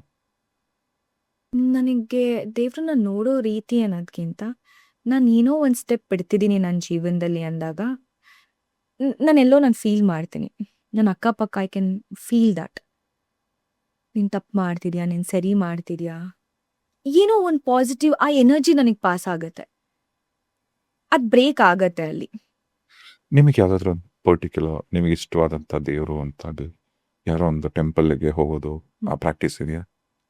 ನಾನು ಯೂಶಲಿ ಟೆಂಪಲ್ ಅವಾಗವಾಗ ಹೋಗ್ತಾನೆ ಇರ್ತೀನಿ ಆಯ್ತಾ. ಮೈಸೂರಲ್ಲಿನೇ ಮೈಸೂರು, ಚಾಮುಂಡೇಶ್ವರಿ. ಚಾಮುಂಡೇಶ್ವರಿ, ಗಣೇಶ ಟೆಂಪಲ್, ಆಂಜನೇಯ. ನಾನು ಪರ್ಟಿಕ್ಯುಲರ್ ಆಗಿ ಈ ಟೆಂಪಲ್ ಆ ಟೆಂಪಲ್ ಅಂತ ಇಲ್ಲ. ನನಗೆ ಆ ಎನರ್ಜಿ ಫೀಲ್ ಮಾಡಬೇಕು. ಹೋಗ್ತೀನಿ, ಕುತ್ಕೋತೀನಿ, ಪ್ರೇ ಮಾಡ್ತೀನಿ, ನನ್ನ ಮನಸ್ಸಲ್ಲಿರೋದನ್ನೆಲ್ಲ ಹೇಳ್ತೀನಿ. ಅಳಬೇಕು ಅನ್ಸರೆ ಕುತ್ಕೊಂಡು ಅಳ್ತೀನಿ. ಯಾಕಂದ್ರೆ ಮನುಷ್ಯರ ಮುಂದೆ ಅಳೋದ್ಕಿಂತ ದೇವ್ರ ಮುಂದೆ ಕುತ್ಕೊಂಡು ಅಳ್ಬೋದಂತೆ. ಭಗವಂತ ನಮ್ಮನ್ನು ಜಡ್ಜ್ ಮಾಡಲ್ಲ. ನಮ್ಗೆ ಅನ್ಸಿದ್ದನ್ನು ಏನು ಬೇಕೋ ಅವ್ನ ಹತ್ರ ಕುತ್ಕೊಂಡು ಹೇಳ್ಬೋದು. ನಂಗೆ ಹಿಂಗೆ ಫೀಲ್ ಆಗ್ತಿದೆ, ತಪ್ಪೇನೋ ಮಾಡ್ತಿದ್ದೀನ, ನಾನು ಏನು ಮಾಡ್ತಿದ್ದೀನೋ ಗೊತ್ತಿಲ್ಲ, ನಿನಗೇನೋ ಹೇಳ್ತಿದ್ದೀನಿ, ನಾನು ತಪ್ಪು ಮಾಡ್ತಿದ್ದೀನಿ ಅಂದರೆ ಅದನ್ನ ಅಲ್ಲೇ ಬಿಟ್ಬಿಡು, ಸರಿ ಮಾಡ್ತಿದ್ದೀನಿ ನಂಗೆ ದಾರಿ ಏನೋ ತೋರಿಸು ನನ್ನ ಜೀವನದಲ್ಲಿ. ಕುತ್ಕೊಂಡು ಆದಷ್ಟು ಅಳ್ತೀನಿ. ಯಾಕಂದ್ರೆ ಇಲ್ಲಿರತ್ತೆ ನನ್ನ ಎಮೋಷನ್ಸ್. ಓಕೆ, ಒಂದು ಪ್ರಶ್ನೆ ಹಾನೆಸ್ಟಾಗಿ ಆನ್ಸರ್ ಹೇಳಿ. ಲಾಸ್ಟ್ ಟೈಮ್ ಯಾವ ನೀವು ಹತ್ತಿದ್ದು? ನಿನ್ನೆ? ಓಕೆ. ಅಳ್ತಾ ಇದೆ ಇವಾಗ ನೋಡಿ. ನಿಮ್ಮ ಜೊತೆ ಶೋ ಅಲ್ಲಿ ಅತ್ತೆ ನಾನು. ಅಲ್ಲ, ಅದಕ್ಕೊಂದು ಅದೇ ನೆನ್ನೆ ಅತ್ತೆ ಅಂದ್ರೆ ನೆನ್ನೆ ದೇವ್ರ ಮುಂದೆನೆ ಕುತ್ಕೊಂಡು ಅಳ್ತಾ ಇದೆ. ಏನೋ ಸಿಕ್ಕಾಬಡೆ ಬೇಜಾರಾಗಿತ್ತು ನನಗೆ. ಅದು ಹೇಗೆ ಹೇಳೋದು, ನಾವು ಒಬ್ಬೊಬ್ರನ್ನ ನಾವು ಫ್ರೆಂಡೇ ಆಗಿರ್ಲಿ ಏನೇ ಆಗಿರ್ಲಿ, ಯಾರೋ ನಮ್ಮ ಜೀವನದಲ್ಲಿ ಎಂಟ್ರಿ ಆಗ್ತಾರೆ, ಮಾತಾಡ್ತಿರ್ತೀವಿ, ನಾವು ಸಡನ್ ಆಗಿ ದೂರ ಆಗ್ತಾರೆ. I always believe in one thing, ನಮ್ಮ ಜೀವನದಲ್ಲಿ ಯಾರೋ ಒಬ್ಬ ವ್ಯಕ್ತಿ ಬರ್ತಾನೆ, ಅದು ಯಾರೇ ಬಂದರೂ ಕೂಡ ದೇವ್ರ ಮುಂದೆ ಕುತ್ಕೊಂಡು ಯಾಕೆ ಹಿಂಗೆ ಮಾಡ್ತಿದ್ಯಾ, ಆ ವ್ಯಕ್ತಿ ನನ್ನ ಜೀವನದಲ್ಲಿ ಮತ್ತೆ ಕಳಿಸು ಅಂತ ಕೇಳ್ಕೊಬಾರ್ದಂತೆ. ಆ ಸಿಚುವೇಶನಲ್ಲಿ ನಾವು ಇರಬಾರ್ದಂತೆ. ಈಗ ಏನೋ ಆಗ್ತಿದೆ, ನಮ್ಗೆ ಫೀಲ್ ಆಗ್ತಿದೆ ಅಂದಾಗ, ನಮ್ಮ ಬಗ್ಗೆ ತಿಳ್ಕೊಂಡಿದ್ದಾಗ ಇಮಿಡಿಯೇಟ್ ಆ ಪರ್ಸನ್ ರಿಯಾಕ್ಟ್ ಮಾಡೋ ಅಂತ ಪರ್ಸನ್ ಇರಬೇಕು. ಈ ಹುಡುಗಿ ಹಿಂಗೆ ರಿಯಾಕ್ಟ್ ಮಾಡ್ತಾಳೆ, ನನಗೆ ಈ ಹುಡುಗಿ ಹಿಂಗೆ ಫೀಲ್ ಮಾಡಿಸ್ಬಾರ್ದು ಅನ್ನೋ ಥರ ಇರಬೇಕು. ದೇವ್ರ ಹತ್ರ ನಮ್ಗೆ ಯಾವಾಗ ಹಂಗೆ ಅನ್ಸೋದು ಅಂದರೆ, ನಾವು ತುಂಬ ಹಚ್ಕೊಂಡಾಗ ದೇವ್ರ ಮುಂದೆ ಕುತ್ಕೊಂಡು ಯಾಕೆ ಹಿಂಗೆ ಮಾಡ್ತಿದ್ಯಾ ಅಂತ ಅಳ್ಬಾರ್ದು. ಆ ದೇವ್ರ ಮುಂದೆ ಕುತ್ಕೊಂಡು ಆ ಸಿಚುವೇಶನ್ಗೆ ಯಾರು ನಮ್ಮನ್ನ ತಳ್ಳಬಾರ್ದು. ಸೊ ಕುತ್ಕೊಂಡು ಅಳ್ತಿದ್ದೆ, ಯಾಕೆ ಹಿಂಗೆ ಬೇಡ, ಆರಾಮಾಗಿ ನೆಮ್ಮದಿಯಾಗಿರ್ಬೇಕು ಜೀವನದಲ್ಲಿ, ಪ್ಲೀಸ್ ಆ ನೆಮ್ಮದಿಯನ್ನ ಕೊಡು. ಆಸ್ ಯೂಶುವಲ್ ತುಂಬ ಚೆನ್ನಾಗಿ ಕಾಣ್ತಿದ್ರೆ. ನಾನು ಅನ್ಕೊಂಡೆ ಮೋಸ್ಟ್ಲಿ ಸೀರಿಯಲ್ ಬರ್ಬೋದು ಅಂತ, ಬಟ್ ಚೆನ್ನಾಗಿ ಕಾಣ್ತಿದ್ರ. Very nice. ಡಿಫ್ರೆಂಟ್ ಆಗಿರೋಣ ಅಂತ ಬಂದೆ ನಾನು. ಆರಾಮಾಗಿ ಕುತ್ಕೊಂಡು ಕಂಫರ್ಟಬಲ್ ಆಗಿ ಮಾತಾಡೋಣ ಇವತ್ತು ಅಂದ್ಕೊಂಡು. ನೈಸ್. ಈಗ ಎಲ್ಲಾದ್ರೂ ಮನೆಯಿಂದ ಹೊರಗೆ ಹೋಗ್ಬೇಕಂದ್ರೆ, ಈಗ ಹಿಂಗ್ ರೆಡಿ ಆಗ್ಬೇಕು, ಹಂಗ್ ರೆಡಿ ಆಗ್ಬೇಕು ಅಂತೆಲ್ಲ ಇರುತ್ತಲ್ಲ. ಈಗ ನೀವು ಮನೇಲಿ ಯಾರ್ದಾದ್ರೂ ಸಜೆಷನ್ ತಗೊಂತೀರಾ, ಅಥವಾ ನೀವು ಗೂಗಲ್ ಮಾಡ್ತೀರಾ? ಈಗ ನಿಮ್ಮ ಡ್ರೆಸ್ಸಿಂಗ್ ಸೆನ್ಸ್ ಬಿಗ್ ಬಾಸಲ್ಲಿ ಇದ್ದಾಗೂ ಅಷ್ಟೇ, ನೀವು ಹೊರಗೆ ಬಂದ್ಮೇಲೂ ಅಷ್ಟೇ, ನೀವು ತುಂಬ ಚೆನ್ನಾಗಿ ಕ್ಯಾರಿ ಮಾಡ್ತೀರಾ. ನೀವು ಸಾರಿ ಸುಡೋ ರೀತಿ ಆಗಲಿ, and you look beautiful. So ಹೆಂಗಿದು ಈ ಸ್ಟೈಲ್ ಸ್ಟೇಟ್ಮೆಂಟ್ ಎಲ್ಲ ಎಲ್ಲಿಂದ ಕಲ್ತಿದ್ದು, ಏನಿದು ಕತೆ? ಮುಂಚೆಯಿಂದನೂ ನನಗೆ ಹೇಗಿತ್ತು ಅಂದರೆ, ನಾನೇನೋ ಒಂದು ರೆಡಿ ಆದಾಗ ಸಿಂಪಲ್ ನಾನೊಂದು ಟೀ ಶರ್ಟ್ ಪ್ಯಾಂಟ್ ಹಾಕೊಂಡ್ರು ಕೂಡ ಕಾನ್ಫಿಡೆಂಟಾಗಿ ಫೀಲ್ ಮಾಡಬೇಕು ಅನ್ನೋದೇ ಇದ್ದಿದ್ದು ನನಗೆ. ಸೊ ನಾನೇನು ಮಾಡ್ತಿದ್ದೆ, ಈ ಸ್ಟೈಲ್ನ ಫಾಲೋ ಮಾಡ್ತಿದ್ದೆ, ಸರ್ಚ್ ಮಾಡ್ತಿದ್ದೆ. ಓಕೆ, ಇದು ಈ ಕಲರ್ಸ್ ಹಿಂಗೆ ಪ್ಯಾಟರ್ನ್ಸ್ ಹಿಂಗೆ ವರ್ಕ್ ಆಗುತ್ತೆ, I use to work on that. And ನಾನು 5'8" ಇರೋದ್ರಿಂದ ನನ್ನ ಬಾಡಿಗೆ ನಾನು ಏನು ಹಾಕೊಂಡು ನಾನು ಚೆನ್ನಾಗಿ ಕಾಣಿಸ್ತೀನಿ. ಸೊ ಅದನ್ನ ಬಟ್ ನಾನು ಆ ಸ್ಟೈಲ್ನ ಕ್ರಿಯೇಟ್ ಮಾಡಬೇಕು ಅನ್ನೋದು ಒಂದಿತ್ತು ನನಗೆ. ಎಲ್ಲರೂ ಏನು ವೇರ್ ಮಾಡ್ತಾರೆ ಅದನ್ನ ಬಿಟ್ಟು ರಾಶಿ ಟ್ರೈ ಸಮಥಿಂಗ್ ಡಿಫ್ರೆಂಟ್ ಅನ್ನೋದಿತ್ತು. ಸೊ ನಾನು ಫ್ಯಾಷನ್ ಡಿಸೈನಿಂಗ್ ಮಾಡಿರೋದ್ರಿಂದ ನಾವು ಎಲ್ಲದು ನಾನು ಓಕೆ ಇದಕ್ಕೇನೋ ಡಿಫ್ರೆಂಟ್ ಆಗಿ ಏನೋ ಮಾಡೋಣ. ಫ್ಯಾಷನ್ ಡಿಸೈನಿಂಗ್ ಮಾಡಿದ್ರ? ನಾನು ಫ್ಯಾಷನ್ ಮಾಡಿದ್ದೀನಿ. ಸೊ ನಾನು ಹೊಸದೇನೋ ಟ್ರೈ ಮಾಡಕ್ಕೆ ಸ್ಟಾರ್ಟ್ ಮಾಡ್ತಿದ್ದೆ. ಸ್ಟಾರ್ಟಿಂಗ್ ಎಲ್ಲ ಯಾವುದೂ ವರ್ಕ್ ಆಗ್ತಿರ್ಲಿಲ್ಲ. ಏನು ಹಾಕಿದ್ರು ನಮ್ಮ ಅಮ್ಮ ಚೆನ್ನಾಗಿ ಕಾಣಿಸಿಲ್ಲ ಹಾಗೆ ಹೀಗೆ ಅಂತಿದ್ರು. ಬಟ್ ಹೋಗ್ತಾ ಹೋಗ್ತಾ ಹೋಗ್ತಾ ನನ್ನ ಸ್ಟೈಲ್ ನಾನು ಚೇಂಜ್ ಮಾಡ್ಕೊಳಕ್ಕೆ ಸ್ಟಾರ್ಟ್ ಮಾಡಿದೆ. ನನಗೆ ಏನೇ ಔಟ್ಫಿಟ್ ಹಾಕೊಂಡ್ರು ನಮಗೆ ಕಂಫರ್ಟಬಲ್ ಆಗಿರಬೇಕು. ನಂಗೆ ಅದು ತುಂಬ important. If it's over size T shirt ಆದರೂ ಓಕೆ, ಬಟ್ ನಾನು ಕಂಫರ್ಟಬಲ್ ಫೀಲ್ ಮಾಡಿದ್ರೆ ನಾನು ಕಾನ್ಫಿಡೆಂಟ್ ಫೀಲ್ ಮಾಡ್ತೀನಿ. ಅದು ಗೊತ್ತಾಗ್ಬಿಡುತ್ತಲ್ಲ. ಹೌದು. So that is like plus point for me. ನಾನು ಆರಾಮಾಗಿದ್ದಷ್ಟು ನಾನು ಚೆನ್ನಾಗಿ ಕಾಣಿಸ್ತೀನಿ, ಕಾನ್ಫಿಡೆಂಟ್ ಫೀಲ್ ಮಾಡ್ತೀನಿ ಕ್ಯಾಮ್ರಾ ಮುಂದೆ. ಓಕೆ, ಈಗ ಡ್ರೆಸ್ ಹಾಕ್ಬೇಕಂದ್ರೆ ಈ ಡ್ರೆಸ್ ಕಲರ್ ಸೆಲೆಕ್ಷನ್ಸ್ ಅಲ್ಲಿ ಈಗ ಫುಲ್ ಫೇರ್ ಆಗಿರ್ತಾರಲ್ಲ, ಅಂಥವ್ರು ಯಾವ ಕಲರ್ ಕಲರ್ ಸೆಲೆಕ್ಟ್ ಮಾಡಬೇಕು? ಲೈಟ್ ಕಲರ್ಸ್ ಆಗಿರಲಿ. ಇದು ಕಲರ್ಸ್ ಅನ್ನೋದ್ಕಿಂತನೂ ಕೂಡ ನಾನೇನು ಫಾಲೋ ಮಾಡ್ತೀನಿ ಗೊತ್ತಾ, ಈಗ ಎಲ್ಲಿಗಾರು ಆಚೆ ಹೋಗ್ತಿರ್ತೀನಿ, ಬಿಕಾಸ್ ಹುಡುಗಿರಿಗೆ ತುಂಬ ಮೂಡ್ ಸ್ವಿಂಗ್ಸ್ ಜಾಸ್ತಿ ಇರತ್ತೆ, ನಿಮಗೆ ಗೊತ್ತು. ಎಲ್ಲದನ್ನು ಸೆಟ್ ಮಾಡಬೇಕಾಗತ್ತೆ. ಈಗ ನನಗೇನೋ ನೋಡಿದಾಗ ಓಕೆ ಔಟ್ಫಿಟ್ ಹಾಕೊಂಡಾಗ ನಾನು ಕಂಫರ್ಟಬಲ್ ಆಗಿ ಅನ್ನಿಸ್ತಿದ್ದೀನಿ, ಅಲ್ಲಿ pick it up. Hmm. I'll wear hmm. ಆರಾಮಾಗಿ ಹೋಗ್ತೀನಿ ನಾನು. ಅದು ಏನೋ ನಮ್ಮ ಸ್ಟೈಲ್ ಎನ್ಹಾನ್ಸ್ ಮಾಡೋದು, ನಮ್ಮ ಕಲರ್ ಎನ್ಹಾನ್ಸ್ ಮಾಡೋದು, ಇದೆಲ್ಲ ನಾನು ಕಂಫರ್ಟಬಲ್ ಫೀಲ್ ಮಾಡ್ತೀನಿ. ಅದು ಒಂದನ್ನೇ ನಾನು ಅಬ್ಸರ್ವ್ ಮಾಡೋದು. ಹ್ಮ್. ಸೊ ಎಲ್ಲರಿಗೂ ಹೇಳೋದನ್ನು ನಾನು ಅದನ್ನೇ, ನೀವು ಆರಾಮಾಗಿ ನಿಮಗೆ ಅನ್ನಿಸ್ತಿದ್ದೀರಾ, wear whatever you want, ಯಾವ ಕಲರ್ ಆದ್ರೂ ಬಿ ಕಾನ್ಫಿಡೆಂಟ್, ಓಕೆ. ಅಷ್ಟು ಆರಾಮಾಗಿ be comfortable in hmm. What you are like, hmm. What you are wearing, be comfortable in that. Simple ಅಲ್ಲ ಅದು. ಅಲ್ಲ, ತುಂಬ ಜನ ಹೆಂಗೆ ಅಂದರೆ ಈಗ ಕೆಲವೊಂದ್ಸರಿ ಪಾಪ ಅವ್ರು ತುಂಬ ಕಾನ್ಫಿಡೆನ್ಸ್ ಆಗಿ ಹಾಕೊಂಡ್ ಬಂದಿರ್ತಾರೆ, ಅವ್ರು ಚೆನ್ನಾಗಿರ್ತಾರೆ. ಈ ಹೊರಗಡೆ ಅವ್ರು ಕೀಟ್ಲೆ ಮಾಡೋದು, ನಿಮ್ಗೆ ಈ ಕಲರ್ ಚೆನ್ನಾಗಿಲ್ಲ, ಇದು ಹಂಗಾಯ್ತು ಹಿಂಗಾಯ್ತು, ಇದು ಚೆನ್ನಾಗಿರ್ಬೇಕಿತ್ತು ಅಂತ. ತಲೆ ಕೆಚ್ಕೊಳಕ್ ಹೋಗ್ಬಾರ್ದು. ಅದು ಆ್ಯಕ್ಚುಲಿ ತಲೆ ಕೆಡುತ್ತೆ.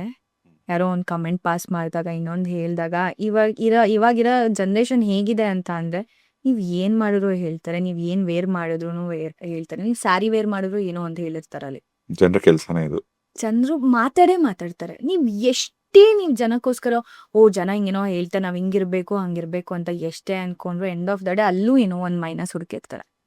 ಅದನ್ನ ತಲೆಗೆ ಹಾಕೊಂಡು ನಮ್ಮ ಡೇ ಹಾಳು ಮಾಡ್ಕೊಂಡು ಏನೇನೋ ಯೋಚನೆ ಮಾಡೋದ್ಕಿಂತ ಅರ್ಥ ಇಲ್ಲ. ವೇಸ್ಟ್ ಆಫ್ ಟೈಮ್ ಅದು. ಹ್ಮ್.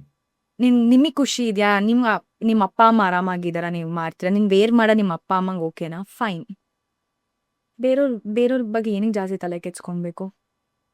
ನೀನ್ ತಲೆ ಕೆಚ್ಕೋತೀನಿ ಅಂತ ಯಾರು ಬಂದ್ಬಿಟ್ಟು ನಿಂಗೆ ಕನ್ಸೋಲ್ ಅಂತೂ ಮಾಡಲ್ಲ ಇಲ್ಲಿ. ಓಕೆ, ಆರಾಮಾಗಿರು, it's okay. At end of the day ನಮಗೆ ನಾವೇ ಆಗ್ಬೇಕಿಲ್ಲಿ. ಇಟ್ಸ್ ಲೈಕ್ ನಾನು ನನ್ನ ಫ್ಯಾಮಿಲಿ ಅಷ್ಟೇ ಸಾಕು. ಥರ್ಡ್ ಪರ್ಸನ್ ಇಂಟರ್ಫಿಯರ್ ಆಗೋದು ಬೇಡವೇ ಬೇಡ. ನಿನಗೆ ಎಂಡ್ ಆಫ್ ದ ಡೇ ನಿಮ್ಮ ಅಪ್ಪ ಅಮ್ಮ ಕ್ವೆಶನ್ ಮಾಡಿದ್ರ, ಏನಕ್ಕೆ ಹಿಂಗೆ ವೇರ್ ಮಾಡ್ತಿದ್ದೆ, ಚೆನ್ನಾಗಿ ಕಾಣಿಸ್ತಿಲ್ಲ, ಹಿಂಗಾಕೋ ಹಂಗಾಕೋ, ಅವಾಗ ನೀನು ಆನ್ಸರ್ ಮಾಡು. ಬೇರೆಯವ್ರು ಹೇಳ್ದಾಗ ಏನಕ್ಕೆ? ಇಟ್ಸ್ ನಾಟ್ ನೆಸೆಸರಿ ನನಗೆ ಕೇಳಿದ್ರೆ.